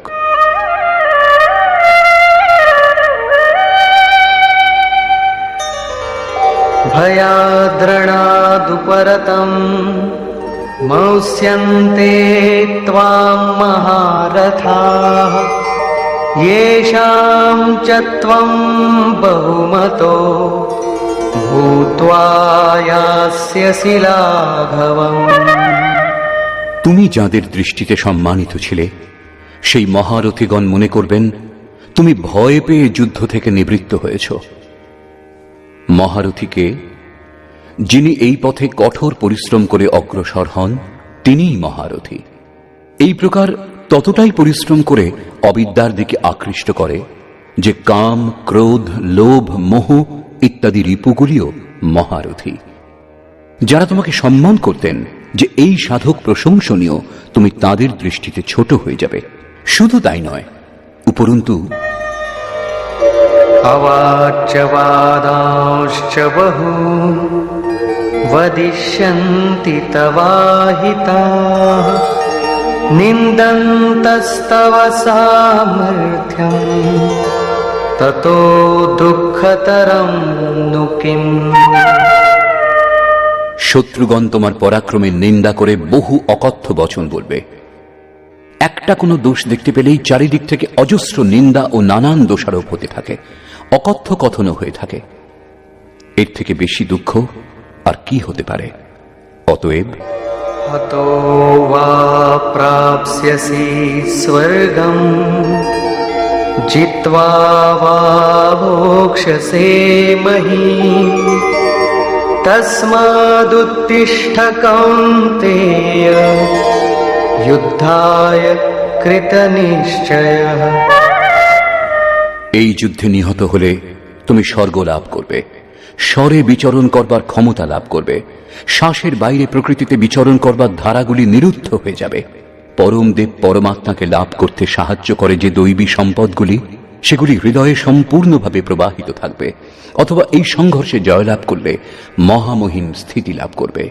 অতএব অর্জুন, যুদ্ধের জন্য দৃঢ় সংকল্প করে উত্থিত হও। প্রায় লোকে মনে করে এই শ্লোকের অর্থ এই যুদ্ধে মৃত্যু হলে স্বর্গে যাবে ও জয়লাভ করলে পৃথিবীর ভোগ উপভোগ করবে। কিন্তু আপনার স্মরণ হবে যে অর্জুন বলেছিলেন, ভগবান, শুধু পৃথিবীর নয় পরন্তু ত্রৈলোক্যের সাম্রাজ্য এবং দেবতাদের অধিপতির পদ অর্থাৎ ইন্দ্রপদ লাভ হলেও আমি সেই উপায় দেখছি না যা আমার ইন্দ্রিয় সমূহের বিষাদ দূর করতে পারে। যদি এই সবই লাভ হবে তবে হে গোবিন্দ, আমি যুদ্ধ করব না। যদি এর পরেও শ্রীকৃষ্ণ বলতেন, অর্জুন, তুমি যুদ্ধ করো, জয়লাভ করলে পৃথিবীর ভোগ উপভোগ করবে, পরাজয় হলে স্বর্গে বাস করবে, তাহলে শ্রীকৃষ্ণ দিচ্ছেনই বা কি? অর্জুন এর থেকে শ্রেষ্ঠ যে সত্য, শ্রেয়র, পরম কল্যাণের কামনা বিশিষ্ট শিষ্য ছিলেন, যা সদ্গুরুদেব শ্রীকৃষ্ণ বলেছিলেন যে ক্ষেত্রজ্ঞের এই সংঘর্ষে শরীরের সময় যদি পূর্ণ হয়ে যায় এবং লক্ষ্যে পৌঁছানো বাকি থাকে তাহলে স্বর্গ লাভ করবে, অর্থাৎ স্বরে বিচরণ করবার ক্ষমতা লাভ করবে। দৈবী সম্পদ হৃদয়ে পরিপূর্ণ হয়ে উঠবে এবং দেহের অস্তিত্ব থাকতে থাকতে সংঘর্ষে সফলতা লাভ হলে মহামহিম সব থেকে মহান ব্রহ্মের মহিমা উপভোগ করবে, অর্থাৎ মহামহিম স্থিতি লাভ করবে। জয়লাভ করলে সর্বস্ব, কারণ মহামহিমত্ব লাভ করবে, ও পরাজয় হলে দেবত্ব। দুই দিক থেকেই লাভবান হবে, লাভেও লাভ, লোকসানেও লাভ। পুনরায় এই বিষয়ের উপর জোর দিলেন।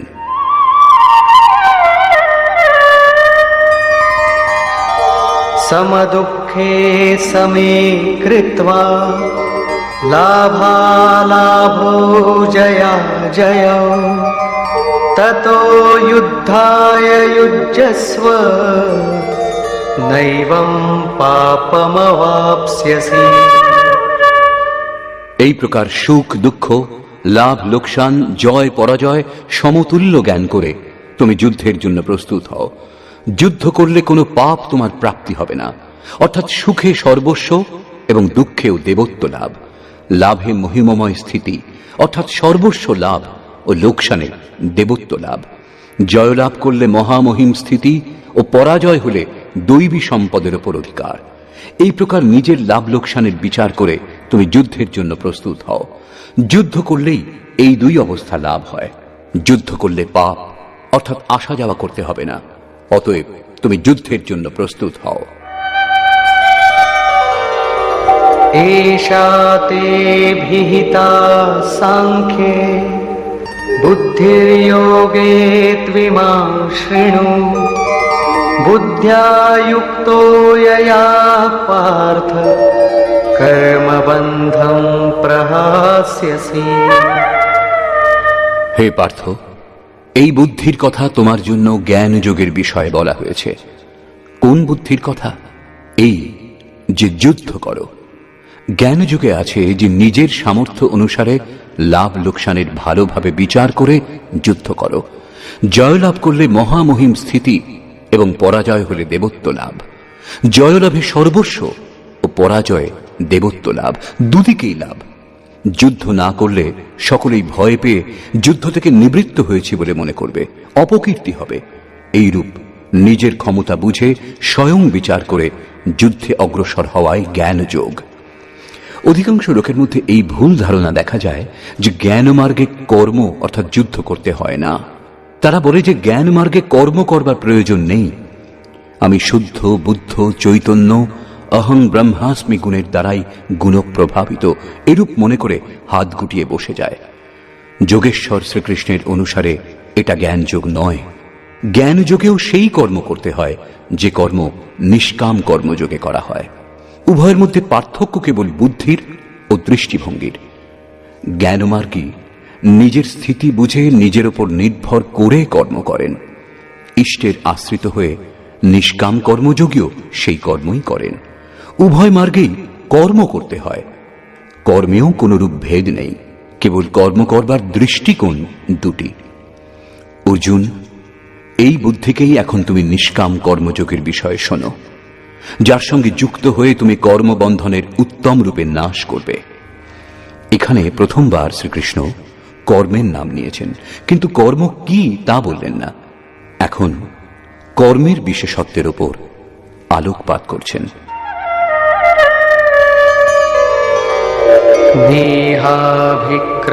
नेहाभिक्रमनाशोऽस्ति प्रत्यवायो न विद्यते स्वल्पमप्यस्य धर्मस्य त्रायते महतो भयात्। এই নিষ্কাম কর্মযোগে আরম্ভের অর্থাৎ বীজের নাশ হয় না, সীমিত ফলরূপ দোষও হয় না। সেই জন্য এই নিষ্কাম কর্মের, এই কর্ম দ্বারা সম্পাদিত ধর্মের অতি অল্প সাধনও জন্ম মৃত্যুরূপ মহাভয় থেকে উদ্ধার করে। আপনি এই কর্ম বুঝে এই পথে দুপা কেবল চলুন। যা সদ্গৃহস্থ আশ্রমে থেকেই চলা যেতে পারে, সাধক তো চলেনি, শুধু বীজ বপন করে দিন, তাহলেও সেই বীজের কখনো নাশ হবে না। প্রকৃতির সে ক্ষমতা নেই, এমন কোনো অস্ত্র নেই যা এই সত্যকে মুছে ফেলতে পারে। প্রকৃতি কেবল আবরণ চড়াতে পারে, কিছু বেশি সময় লাগতে পারে, কিন্তু সাধনের আরম্ভ নষ্ট করতে সক্ষম নয়। এরপর শ্রীকৃষ্ণ বললেন, সকল পাপীর থেকেও বেশি পাপী হোক না কেন, জ্ঞানরূপ নৌকোয় নিঃসন্দেহে পার হয়ে যাবে। সেই কথাই এখানে বলছেন। অর্জুন, নিষ্কাম কর্মযোগের শুধু বীজারোপণ করে দিলেও তার নাশ হয় না। বিপরীত ফলরূপ দোষও এতে হয় না যে আপনাকে স্বর্গ, ঋদ্ধি ও সিদ্ধি পর্যন্ত পৌঁছিয়ে ছেড়ে দেবে। আপনি এই সাধন ছেড়ে দিলেও এই সাধন আপনাকে উদ্ধার করেই ছাড়বে। এই নিষ্কাম কর্মযোগের অল্প সাধনও জন্ম মৃত্যুর মহাভয় থেকে উদ্ধার করে। অনেক জন্ম সংসিদ্ধস্তত ইয়াতি পরাম গতিম। অর্থাৎ কর্মের এই বীজারোপণ বহু জন্মের পর সেখানেই পৌঁছিয়ে দেবে যেখানে পরম ধাম, পরম গতি লাভ হবে। এই প্রসঙ্গে আরো বললেন,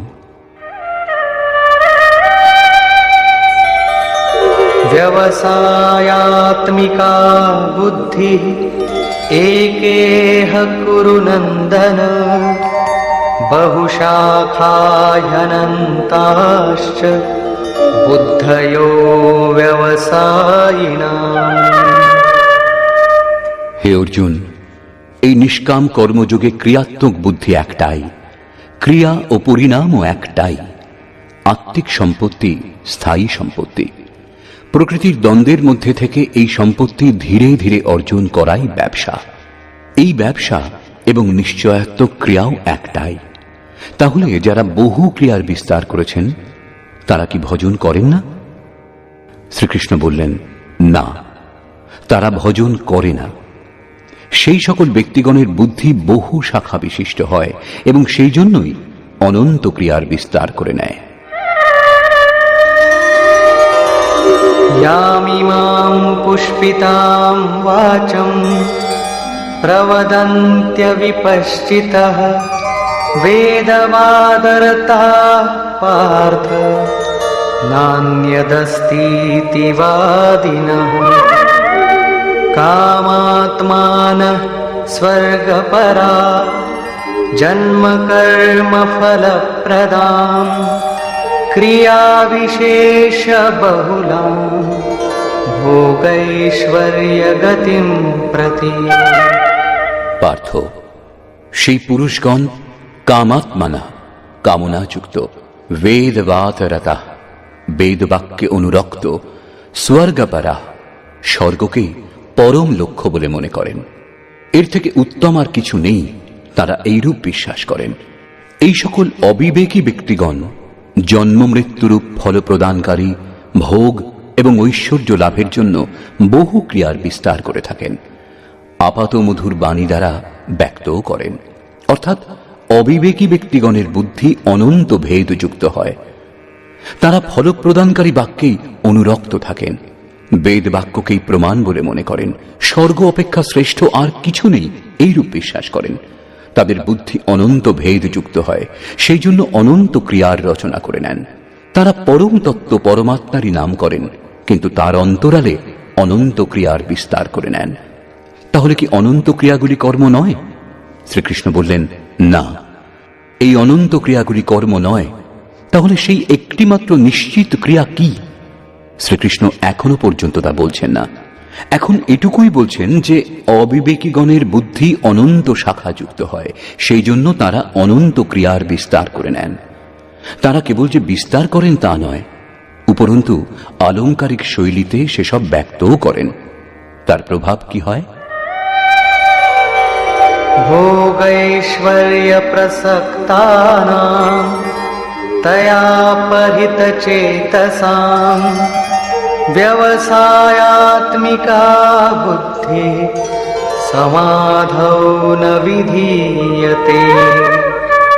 তাদের উপদেশের প্রভাব যাদের চিত্তের উপর পড়ে, অর্জুন, তাদের বুদ্ধি নাশ হয়, কিছু লাভ করতে পারেন না। সেই উপদেশে বিমুগ্ধ চিত্ত এবং ভোগ ঐশ্বর্যে আসক্ত সেই পুরুষগণের অন্তঃকরণে ক্রিয়াত্মক বুদ্ধি থাকে না। ইষ্টে সমাধিস্থ হওয়ার নিশ্চয়াত্মক ক্রিয়া তাদের মধ্যে থাকে না। এই ধরনের অবিবেকীগণের উপদেশ শোনেন কারা? ভোগ ও ঐশ্বর্যে আসক্ত ব্যক্তি শোনেন, অধিকারী ব্যক্তি শোনেন না। এরূপ ব্যক্তিদের মধ্যে সম ও আদিতত্ত্বে প্রবেশের নিশ্চয়াত্মক ক্রিয়া সংযুক্ত বুদ্ধি হয় না। প্রশ্ন ওঠে যে বেদবাদরতা, যারা বেদবাক্যে অনুরক্ত, তারাও কি ভুল করেন? এই প্রসঙ্গে শ্রীকৃষ্ণ বললেন, त्रैगुण्य विषया वेदा निस्त्रैगुण्यो भवार्जुन निर्द्वन्द्वो नित्यसत्त्वस्थो निर्योगक्षेम आत्मवान्। অর্জুন, ত্রৈগুণ্য বিষয়া বেদা, বেদ ত্রিগুণ পর্যন্ত প্রকাশ করে থাকে, এর বেশি কিছু জানে না, সেই জন্য নিস্ত্রৈগুণ্যেও ভাবার্জুন। অর্জুন, তুমি এই 3 গুণ অতিক্রম করে ওপরে ওঠো, অর্থাৎ বেদের কার্যক্ষেত্র পার করো। কি রূপে? এই প্রসঙ্গে শ্রীকৃষ্ণ বলছেন, নির্দ্বন্দ্ব, সুখ দুঃখাদি দ্বন্দ্বরহিত নিত্য সত্য বস্তুতে স্থিত হও এবং যোগক্ষেমের আকাঙ্ক্ষা রহিত ও আত্মপরায়ণ হও। এইভাবে ঊর্ধ্বে ওঠো। প্রশ্ন ওঠে যে কেবল আমিই উঠব, আরও কেউ কি বেদের ঊর্ধ্বে উঠেছেন? শ্রীকৃষ্ণ বলছেন, যিনি বেদের ঊর্ধ্বে স্থিত তিনি ব্রহ্মকে জানেন, এবং যিনি ব্রহ্মকে জানেন তিনিই বিপ্র। यावानर्थ उदपाने सर्वतः सम्प्लुतोदके तावान् सर्वेषु वेदेषु ब्राह्मणस्य विजानतः। পরিপূর্ণ জলাশয় প্রাপ্ত হলে মানুষের ক্ষুদ্র জলাশয়ের যতটুকু প্রয়োজন হয়, যে ব্রাহ্মণ উত্তম প্রকারে ব্রহ্মকে জানেন তারও বেদের ততটুকুই প্রয়োজন হয়। তাৎপর্য এই যে যিনি বেদের ঊর্ধ্বে স্থিত তিনি ব্রহ্মকে জানেন, তিনিই ব্রাহ্মণ। অর্থাৎ তুমি বেদের ঊর্ধ্বে ওঠো, ব্রাহ্মণ হও। অর্জুন ক্ষত্রিয় ছিলেন, শ্রীকৃষ্ণ বলছেন ব্রাহ্মণ হও। ব্রাহ্মণ, ক্ষত্রিয় ইত্যাদি বর্ণ স্বভাবজাত ক্ষমতাগুলির নাম। এটা কর্মপ্রধান, জন্ম থেকে নির্ধারিত কোনো প্রথা নয়। যিনি গঙ্গার নিকটে অবস্থান করেন তার ক্ষুদ্র জলাশয়ের কি প্রয়োজন? কেউ তাতে শৌচক্রিয়া করে, কেউ পশুদের স্নান করায়, এর বেশি তার প্রয়োজন নেই। এই প্রকার ব্রহ্মজ্ঞান বিশিষ্ট ব্রাহ্মণের সেই বিপ্র মহাপুরুষের বেদের ততটাই প্রয়োজন থেকে যায়। প্রয়োজন থাকে অবশ্যই, অনুগামীদের জন্য তার উপযোগিতা আছে। সেখান থেকেই চর্চা আরম্ভ হবে। অতঃপর যোগেশ্বর শ্রীকৃষ্ণ কর্ম করবার সময় যে যে সাবধানতা অবলম্বনের প্রয়োজন তার প্রতিপাদন করলেন।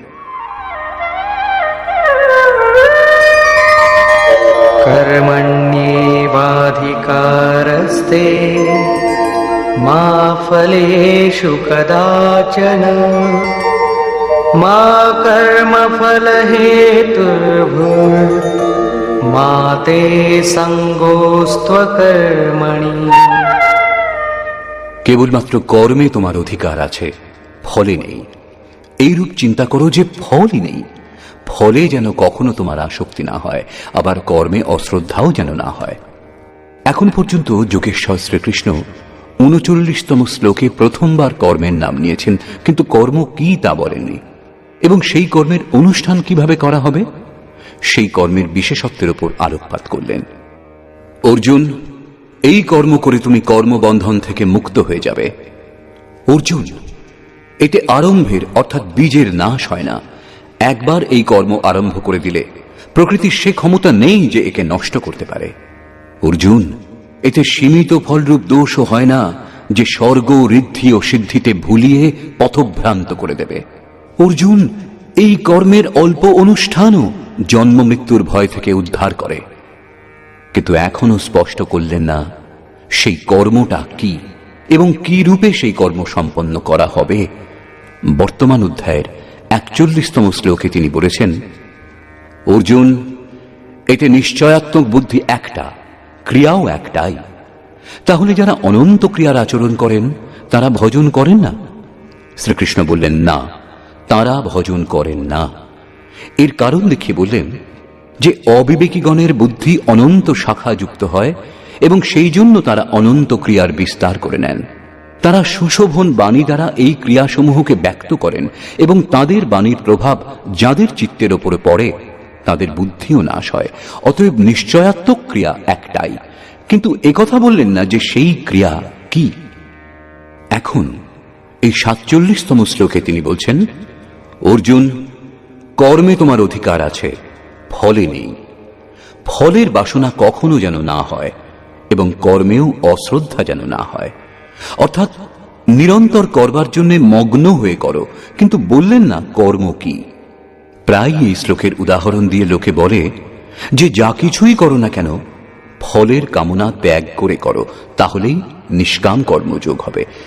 এখানে শ্রীকৃষ্ণ কর্ম কি তা না বলে কেবল কর্মের বিশেষত্বের উপর আলোকপাত করলেন যে সেই কর্ম কি কি প্রদান করে এবং কর্ম করবার সময় কি কি সাবধানতা অবলম্বন করা হয়।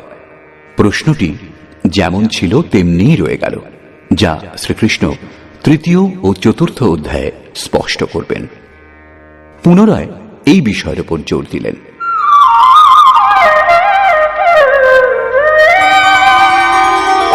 योगस्थः कुरु कर्माणि सङ्गं त्यक्त्वा धनञ्जय सिद्ध्यसिद्ध्योः समो भूत्वा समत्वं योग उच्यते।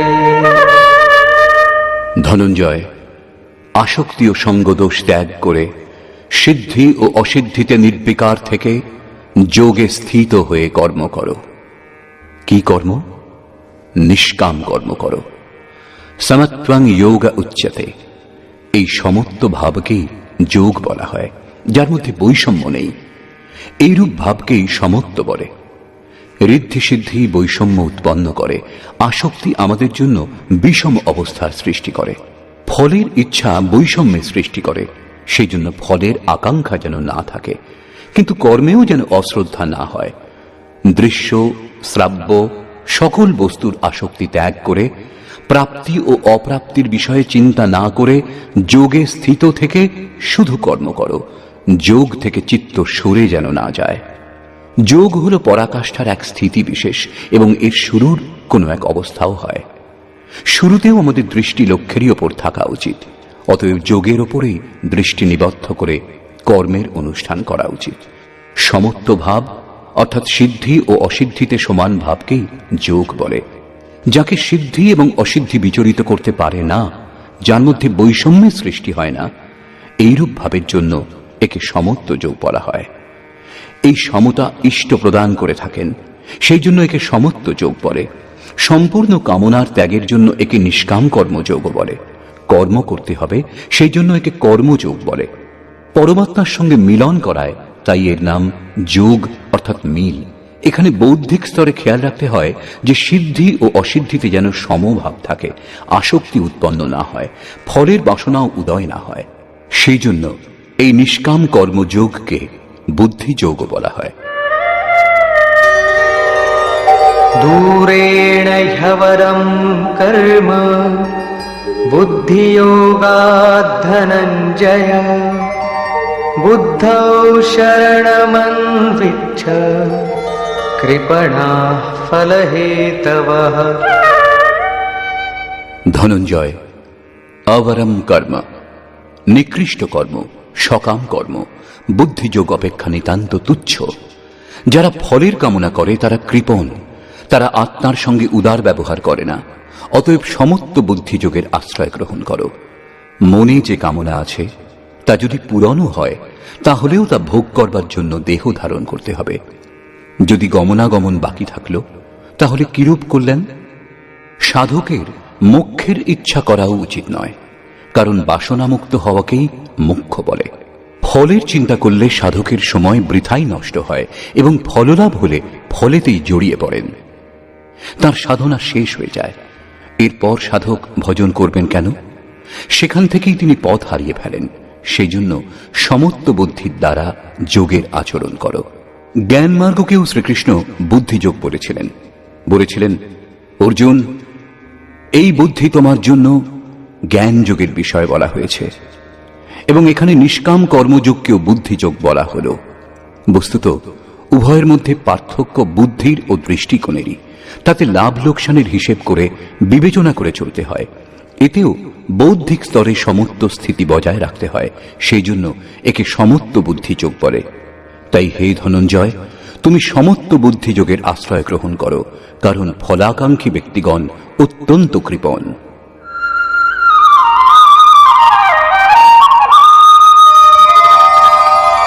बुद्धियुक्तो जहातीह उभे सुकृत दुष्कृते तस्माद्योगाय युज्यस्व योगः कर्मसु कौशलम्।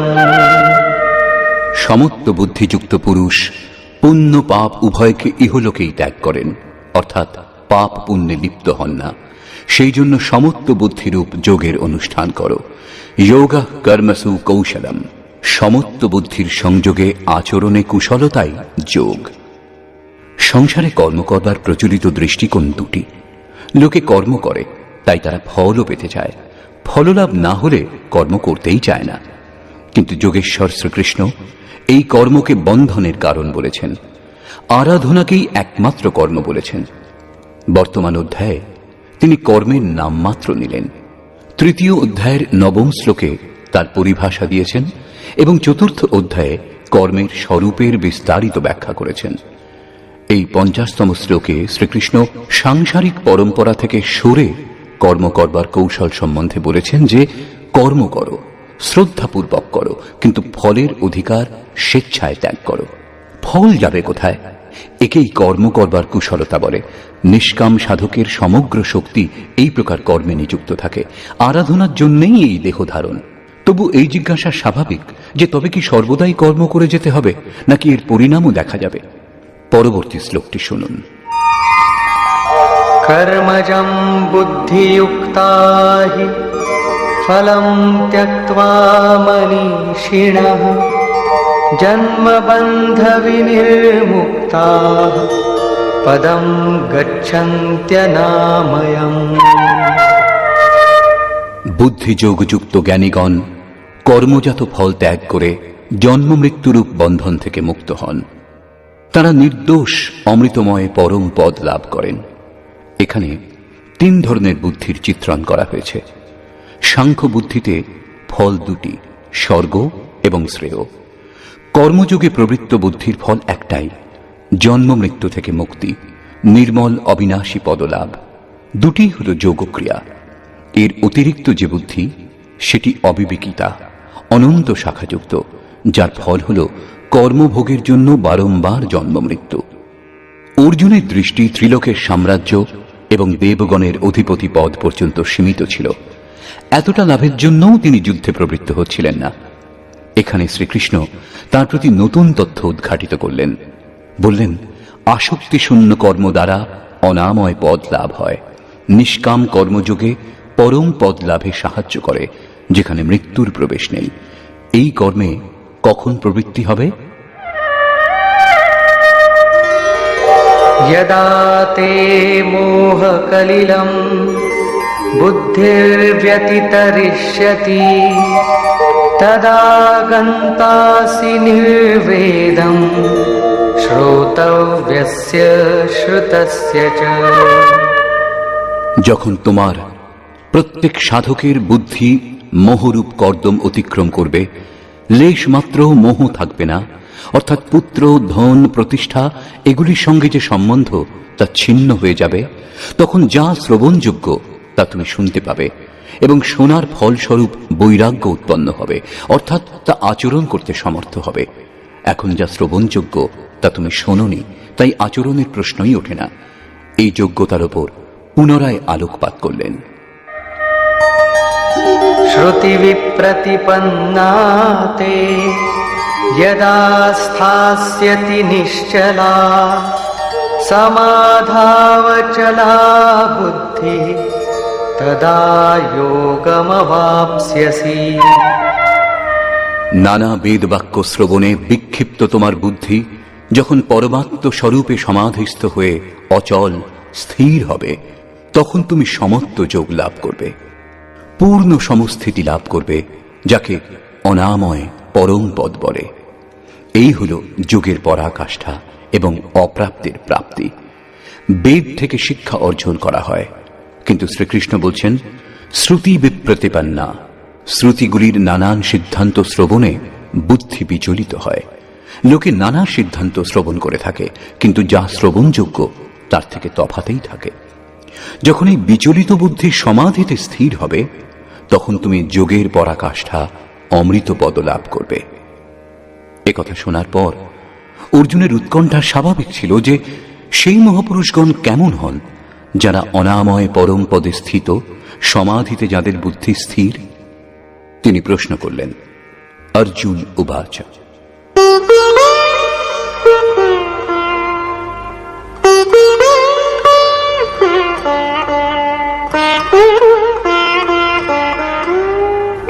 स्थितप्रज्ञस्य का भाषा समाधिस्थस्य केशव स्थितधिः किं प्रभाषेत किमासीत व्रजेत किम्। সমাধিয়তে চিত্তম যস্মিন স আত্মা এব সমাধি। অর্থাৎ যাতে চিত্তের সমাধান করা হয়, সেই আত্মাই হল সমাধি। যিনি অনাদি তত্ত্বের সমতুল্য অবস্থা লাভ করে থাকেন, তাকেই সমাধিস্থ বলে। অর্জুন জিজ্ঞাসা করলেন, হে কেশব, সমাধিতে স্থিত স্থির বুদ্ধি সম্পন্ন মহাপুরুষের লক্ষণ কি? স্থিতপ্রজ্ঞ পুরুষ কিভাবে কথা বলেন, কি রূপে অবস্থান করেন, কি রূপেই বা তিনি বিচরণ করেন? অর্জুন 4টি প্রশ্ন করলেন। ভগবান শ্রীকৃষ্ণ স্থিতপ্রজ্ঞের লক্ষণ ব্যক্ত করে বললেন, শ্রী ভগবানুবাচ प्रजहाति यदा कामान् सर्वान् पार्थमनोगतान् आत्मन्येवात्मना तुष्टः स्थितप्रज्ञस्तदुच्यते। পার্থ, যখন মানুষ সমস্ত মনোগত বাসনা সম্পূর্ণরূপে পরিত্যাগ করেন, তখন তিনি আত্মা দ্বারাই আত্মাতে সন্তুষ্ট হন এবং তাকে তখন স্থির বুদ্ধিযুক্ত বলা হয়। কামনাগুলি ত্যাগ করলেই আত্মার দিগদর্শন হয়। এইরূপ আত্মারাম আত্মতৃপ্ত মহাপুরুষকেই স্থিতপ্রজ্ঞ বলা হয়।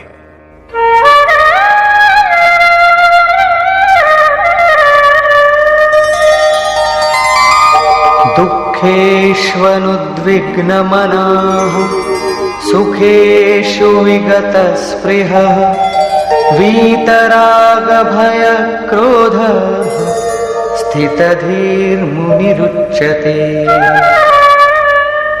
দৈহিক, দৈবিক এবং ভৌতিক দুঃখে যার মন উদ্বেগহীন, সুখে নিষ্পৃহ এবং যার আসক্তি, ভয় এবং ক্রোধ নাশ হয়েছে, মননশীলতার চরম সীমায় যিনি পৌঁছেছেন, তাকেই স্থিতপ্রজ্ঞ বলা হয়। শ্রীকৃষ্ণ অন্যান্য লক্ষণগুলিও বললেন। यः सर्वत्रानभिस्नेहः तत्तत्प्राप्य शुभाशुभम् नाभिनन्दति न द्वेष्टि तस्य प्रज्ञा प्रतिष्ठिता। যে পুরুষ সর্বত্র স্নেহবর্জিত, শুভাশুভ প্রাপ্তিতে যিনি আনন্দিত বা দুঃখিত হন না, তার বুদ্ধি স্থির হয়েছে। শুভ পরমাত্ম স্বরূপে সংযোগ করে এবং অশুভ প্রকৃতিতে প্রলুব্ধ করে রাখে। কিন্তু স্থিতপ্রজ্ঞ পুরুষ অনুকূল পরিস্থিতিতে আনন্দিত হন না এবং প্রতিকূল পরিস্থিতিতেও দুঃখিত হন না, কারণ প্রাপ্তযোগ্য বস্তু তার থেকে ভিন্ন নেই এবং সেই বিকারগুলিও নেই যেগুলি পতিত করে দেয়, অর্থাৎ তখন তার সাধনার প্রয়োজন থাকে না। এরূপ ব্যক্তিকে স্থিতপ্রজ্ঞ বলা হয়। यदा संहरते चायं कूर्मोऽङ्गानीव सर्वशः इन्द्रियाणीन्द्रियार्थेभ्यः तस्य प्रज्ञा प्रतिष्ठिता। কচ্ছপ যেমন নিজ অঙ্গসমূহ সংকুচিত করে, সেইরূপ এই পুরুষ যখন চারদিক থেকে নিজ ইন্দ্রিয়সমূহকে প্রত্যাহার করেন, তখন তার বুদ্ধি স্থির হয়। বিপদের সম্মুখীন হলেই কচ্ছপ যেমন নিজের মাথা পা সংকুচিত করে, সেইরূপ যে পুরুষ বিষয় বিচরণশীল ইন্দ্রিয়গুলিকে বলপূর্বক বিষয় থেকে আকর্ষণ করে হৃদয় দেশে নিরুদ্ধ করেন, সেই কালে সেই পুরুষের বুদ্ধি স্থির হয়। কিন্তু এটা একটা দৃষ্টান্ত মাত্র। বিপদ দূর হলেই কচ্ছপ নিজ অঙ্গসমূহ পুনরায় প্রসারিত করে। স্থিতপ্রজ্ঞ মহাপুরুষও কি সেই প্রকার বিষয়ে রস নিতে আরম্ভ করেন? এই প্রসঙ্গে বলছেন, विषया विनिवर्तन्ते निराहारस्य देहिनः रसवर्जं रसोऽप्यस्य परं दृष्ट्वा निवर्तते। ইন্দ্রিয় দ্বারা যে পুরুষগণ বিষয় ভোগ করেন না, তারা বিষয় থেকে নিবৃত্ত হন, কারণ তারা গ্রহণ করেন না। কিন্তু তাদের আসক্তি দূর হয় না, আসক্তি রয়ে যায়। সম্পূর্ণরূপে ইন্দ্রিয় সমূহকে বিষয় থেকে আকর্ষণ করেন যে নিষ্কাম কর্মীগণ, তাদের আসক্তি পরং দৃষ্ট্বা, পরম তত্ত্ব পরমাত্মার সাক্ষাৎকার হলে নিবৃত্ত হয়। মহাপুরুষ কচ্ছপের মতো নিজের ইন্দ্রিয় সমূহকে বিষয় লিপ্ত করেন না। ইন্দ্রিয় সমূহ বিষয় থেকে নিবৃত্ত হলে সংস্কার লুপ্ত হয়ে যায়, এদের আত্মপ্রকাশ ঘটে না। নিষ্কাম কর্মযোগের আচরণ করে পরমাত্মার প্রত্যক্ষ দর্শনের সঙ্গে সঙ্গে সেই পুরুষের বিষয়াসক্তি দূর হয়। চিন্তন পথে প্রায়ই হঠকারিতা দেখা যায়। দৃঢ় থেকে ইন্দ্রিয়গুলিকে বিষয় থেকে আকর্ষণ করে নিবৃত্ত হয়ে যান, কিন্তু মনে আসক্তি ও বিষয় চিন্তা লেগেই থাকে। এই আসক্তি পরং দৃষ্টবা, পরমাত্মার সাক্ষাৎকার হলেই দূর হয়, তার আগে নয়। পূজ্য মহারাজজি এই সম্বন্ধে নিজের জীবনের একটি ঘটনা বলতেন। গৃহত্যাগের পূর্বে তার প্রতি 3 বার আকাশবাণী হয়েছিল। আমি জিজ্ঞাসা করেছিলাম, মহারাজজি আপনার প্রতি আকাশবাণী কেন হয়েছিল, আমাদের প্রতি তো হয়নি? তখন মহারাজজি বলেছিলেন, হো এই শঙ্কা মোহু কে ভয় রহি, অর্থাৎ এই সন্দেহ আমারও হয়েছিল। তখন অনুভব হলো যে আমি গত 7 জন্ম থেকে সাধু, 4 জন্ম কেবল সাধুর বেশে তিলক কেটে ভস্য মেখে কোথাও কমণ্ডলু নিয়ে বিচরণ করেছি, যোগক্রিয়ার জ্ঞান ছিল না। কিন্তু গত 3 জন্ম ধরে যেমন হওয়া উচিত তেমনি সাধু ছিলাম, আমার অন্তরে যোগক্রিয়া জাগ্রত ছিল। পূর্বজন্মেই নিবৃত্তি হয়ে এসেছিল, কিন্তু 2টি ইচ্ছা বাকি ছিল, স্ত্রী ও গাঁজা। অন্তর্মনে ইচ্ছা ছিল, কিন্তু বাইরে থেকে আমি শরীরকে দৃঢ় রেখেছিলাম। মনে বাসনা ছিল, তাই জন্ম নিতে হয়েছে। জন্মের পর অল্প সময়ের মধ্যেই ভগবান সবকিছু দেখিয়ে শুনিয়ে নিবৃত্তি প্রদান করেছেন। 2 দিন তুড়ি দিয়েই সাধু বানিয়ে দিয়েছেন। এই কথাই শ্রীকৃষ্ণ বললেন যে ইন্দ্রিয়ের সাহায্যে যিনি বিষয় গ্রহণ করেন না, সেই পুরুষেরও বিষয় থেকে নিবৃত্তি হয়। কিন্তু সাধনা করে পরম পুরুষ পরমাত্মার সাক্ষাৎকার হলে বিষয়গুলির আসক্তিও চলে যায়। অতএব সাক্ষাৎকার যতক্ষণ না হয় ততক্ষণ কর্ম করা উচিত। উর কছু প্রথম বাসনা রহি, প্রভুপদ প্রীতি সরিত সোবহি। ইন্দ্রিয়গুলিকে বিষয় থেকে নিবৃত্ত করা অত্যন্ত কঠিন, এর উপর আলোকপাত করলেন।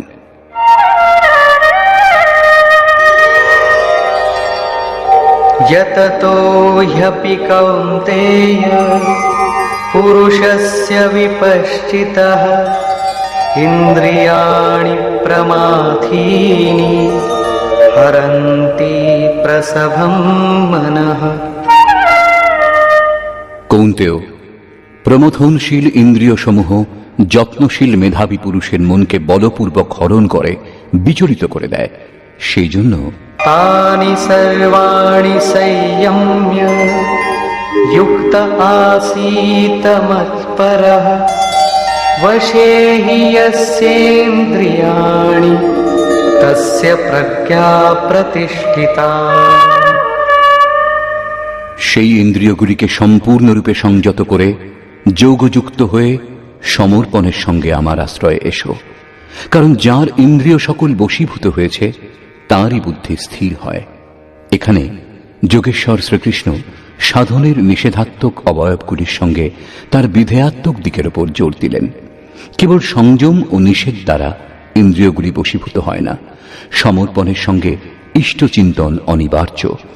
ইষ্টচিন্তনের অভাবে বিষয় চিন্তন হবে, যার কুপরিণাম উল্লেখ করলেন ভগবান শ্রীকৃষ্ণ।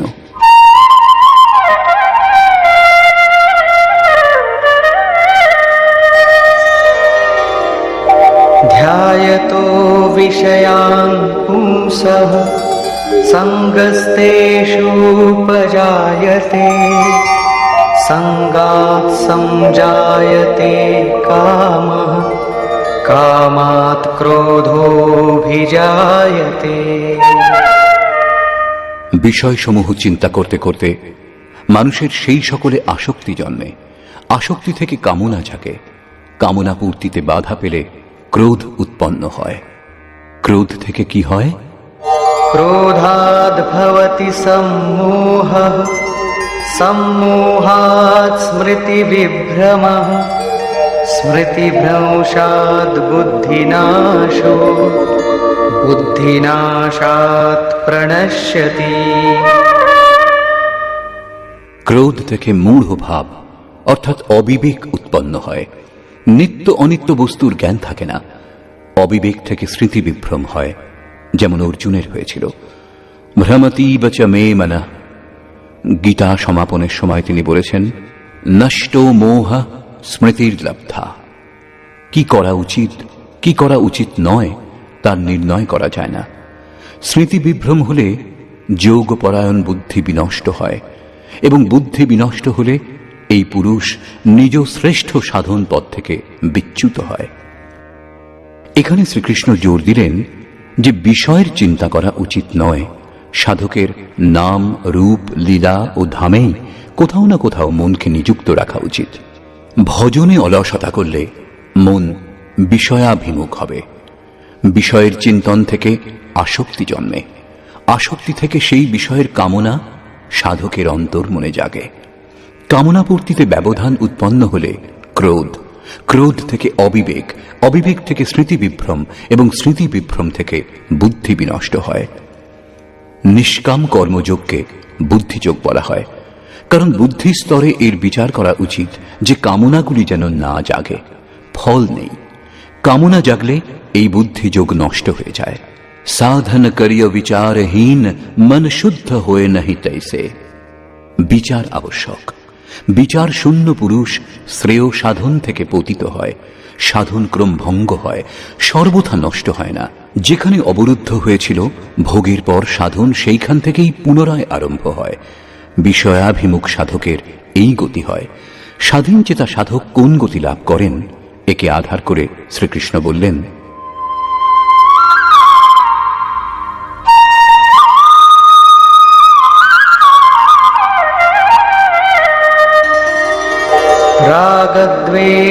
रागद्वेषवियुक्तैस्तु विषयानिन्द्रियैश्चरन् आत्मवश्यैर्विधेयात्मा प्रसादमधिगच्छति।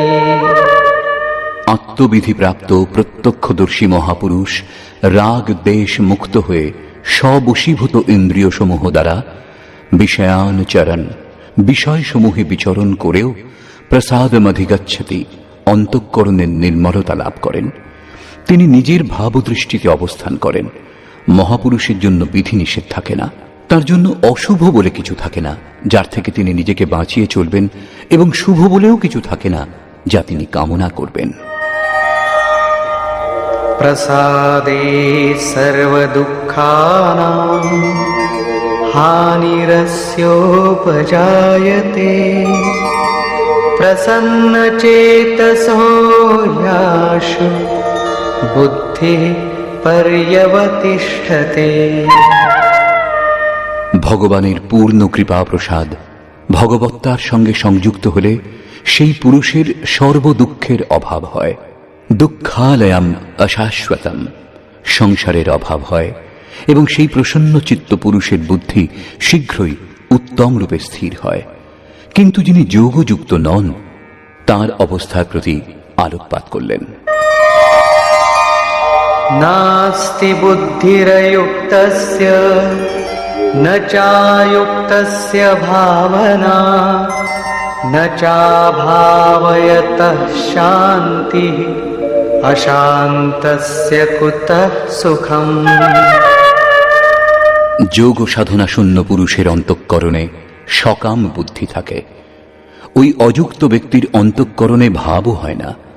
ভাববিহীন পুরুষের শান্তি কোথায়? এইরূপ অশান্ত পুরুষের সুখ কোথায়? যোগক্রিয়ার আচরণ করবার পর কিছু অনুভব হলেই ভাব জন্মায়। জানে বিনু না হই পারতীতি, ভাব না হলে শান্তি হয় না, এবং অশান্ত পুরুষের সুখ অর্থাৎ শাশ্বত সনাতনের প্রাপ্তি হয় না।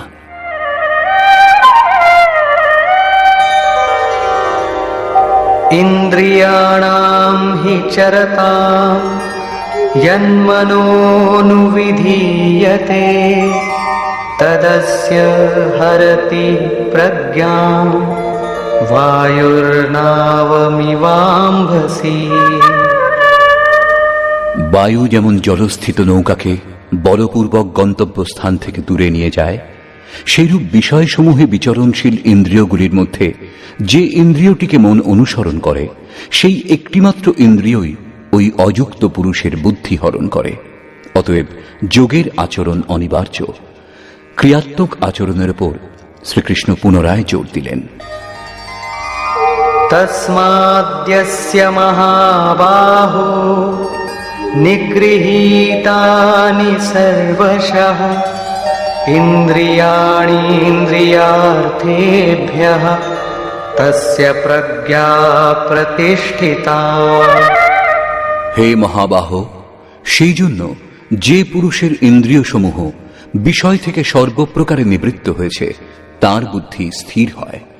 বাহু কার্যক্ষেত্রের প্রতীক।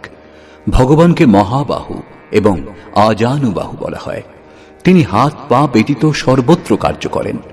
তাতে যিনি স্থিতি লাভ করেন অথবা যিনি সেই ভগবত্তার দিকে অগ্রসর, তিনিও মহাবাহু। শ্রীকৃষ্ণ ও অর্জুন উভয়ই মহাবাহু। या निशा सर्वभूतानां तस्यां जागर्ति संयमी। यस्यां जागृति भूतानि सा निशा पश्यतो मुनिः।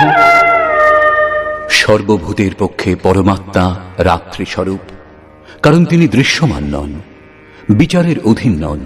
তাই রাত্রি স্বরূপ সেই রাত্রিতে পরমাত্মাতে স্থিত সংযমী পুরুষ উত্তম রূপে দেখেন, বিচরণ করেন, জাগ্রত থাকেন, কারণ সেখানে তার প্রবেশের অধিকার আছে। যোগী ইন্দ্রিয় সমূহের সংযমের দ্বারা তাতে স্থিতি লাভ করেন। যে বিনাশশীল সাংসারিক সুখ ভোগের জন্য ভূতগণ দিন রাত পরিশ্রম করে, যোগীর পক্ষে তা রাত্রি স্বরূপ। রমা বিলাসুরাম অনুরাগী তজত বমন জিমি জন বড় ভাগী। যিনি পরমার্থ পথে নিরন্তর সজাগ এবং ভৌতিক ইচ্ছা থেকে সর্বথা মুক্ত, তিনি ইষ্টে প্রবেশ লাভ করেন। তিনি এই সংসারেই থাকেন, কিন্তু তার উপর সংসারের কোনো প্রভাব পড়ে না। মহাপুরুষ কিভাবে অবস্থান করেন, এখানে তারই বর্ণনা।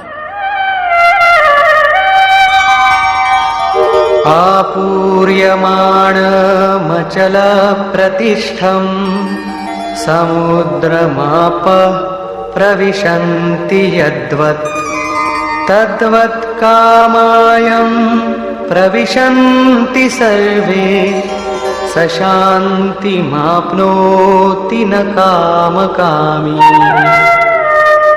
যেমন পরিপূর্ণ অচল প্রতিষ্ঠিত সমুদ্রে নদীগুলি প্রচণ্ড বেগে প্রবেশ করে, তাতে লীন হয়ে আত্মহারা হয়ে যায়, সেইরূপ পরমাত্মাতে স্থিতপ্রজ্ঞ পুরুষের মনে ভোগগুলি কোনো বিকার উৎপন্ন না করে তার মধ্যে বিলীন হয়ে যায়। এরূপ পুরুষ পরম শান্তি লাভ করেন। কিন্তু যিনি বিষয় কামনা করেন তার পক্ষে শান্তি লাভ অসম্ভব। ভয়ঙ্কর বেগে প্রবাহিত নদীগুলির স্রোত ফসল নষ্ট করে, প্রাণীদের হত্যা করে, নগর প্লাবন হাহাকারে সৃষ্টি করে প্রচণ্ড বেগে সমুদ্রে মিলিত হয়। কিন্তু সমুদ্রে বিক্ষোভের সৃষ্টি করতে পারে না, বরং তাতেই সমাহিত হয়। সেইরূপ স্থিতপ্রজ্ঞ মহাপুরুষের প্রতি বিষয়ভোগ ততটা বেগেই আসে, কিন্তু সমাহিত হয়ে যায়। ওই মহাপুরুষের অন্তরে শুভ অথবা অশুভ কোনো সংস্কার উৎপন্ন করতে পারে না। যোগীর কর্ম অশুক্ল ও অকৃষ্ণ হয়, কেননা যে চিত্তে সংস্কার উৎপন্ন হতো তা নিরুদ্ধ এবং বিলীন হয়ে গেছে। এর সঙ্গেই ভগবত্তার স্থিতি লাভ হয়েছে। এখন সংস্কার জন্মাবে কোথায়? এই একটি শ্লোকেই শ্রীকৃষ্ণ অর্জুনের অনেকগুলি জিজ্ঞাসার সমাধান করে দিলেন। তার জিজ্ঞাসা ছিল যে স্থিতপ্রজ্ঞ মহাপুরুষের লক্ষণ কি, কিভাবে কথা বলেন, অবস্থান করেন, বিচরণ করেন। শ্রীকৃষ্ণ একটা বাক্যেই উত্তর দিলেন যে তিনি সমুদ্রবৎ হন। তার জন্য বিধি নিষেধ হয় না যে এইভাবে বসো, এইভাবে চলো। তিনি পরম শান্তি লাভ করেন, কারণ তিনি সংযমী। ভোগাকাঙ্ক্ষী শান্তি পান না। এর উপর জোর দিয়ে বলা হয়েছে, विहाय कामान्यः सर्वान् पुमांश्चरति निःस्पृहः निर्ममो निरहङ्कारः स शान्तिमधिगच्छति। যে পুরুষ সমস্ত কামনা ত্যাগ করে নির্মমা, আমি ও আমার এই ভাব এবং অহংকার রহিত এবং স্পৃহা শূন্য হয়ে পর্যটন করেন, তিনি পরম শান্তি লাভ করেন, যার পর কিছু পাওয়া বাকি থাকে না। एषा ब्राह्मी स्थितिः पार्थ नैनां प्राप्य विमुह्यति स्थित्वा स्यामन्तकालेऽपि ব্রহ্মনির্বাণমৃচ্ছতি। হে পার্থ, উপরিউক্ত অবস্থায় ব্রহ্মপ্রাপ্ত পুরুষের স্থিতি। সমুদ্রবৎ সেই মহাপুরুষে বিষয়সমূহ নদীগুলির মতো বিলীন হয়ে যায়। তিনি পূর্ণ সংযমী এবং প্রত্যক্ষত পরমাত্মদর্শী হন। কেবল অহং ব্রহ্মাস্মি পড়ে নিলে বা কণ্ঠস্থ করে নিলেই এই স্থিতি লাভ হয় না, সাধন করলে তবেই লাভ হয়। এরূপ মহাপুরুষ ব্রহ্মনিষ্ঠাতে স্থিত থেকে অন্তিম সময়েও ব্রহ্মানন্দ লাভ করেন। নিষ্কর্ষ। প্রায় লোকে বলে যে দ্বিতীয় অধ্যায়ে গীতা শাস্ত্র পূর্ণ হয়, কিন্তু যদি কেবল কর্মের নামমাত্র নিলেই কর্ম পূর্ণ হয়ে যেত, তাহলে এখানেই গীতার সমাপন ভাবা হতো। বর্তমান অধ্যায়ে যোগেশ্বর শ্রীকৃষ্ণ বললেন, অর্জুন, নিষ্কাম কর্মযোগের বিষয়ে শোনো, যা জেনে তুমি সংসার বন্ধন থেকে মুক্ত হয়ে যাবে।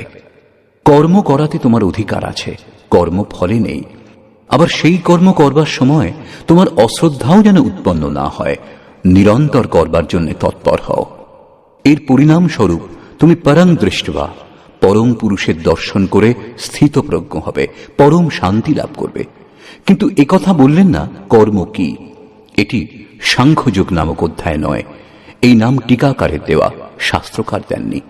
তারা নিজের বুদ্ধি অনুসারে গ্রহণ করেন, তাতে আশ্চর্য কি। বর্তমান অধ্যায়ে কর্মের গৌরব, করবার সময় সাবধানতার অবলম্বন এবং স্থিতপ্রজ্ঞের লক্ষণ প্রভৃতি বর্ণনা করে শ্রীকৃষ্ণ অর্জুনের মনে কর্মের প্রতি উৎকণ্ঠা জাগিয়েছিলেন। তার মনে জিজ্ঞাসা উৎপন্ন করেছিলেন, আত্মা শাশ্বত সনাতন, তাকে প্রত্যক্ষ করে তত্ত্বদর্শী হও। এর প্রাপ্তির পথ দুটি, জ্ঞানযোগ ও নিষ্কাম কর্মযোগ।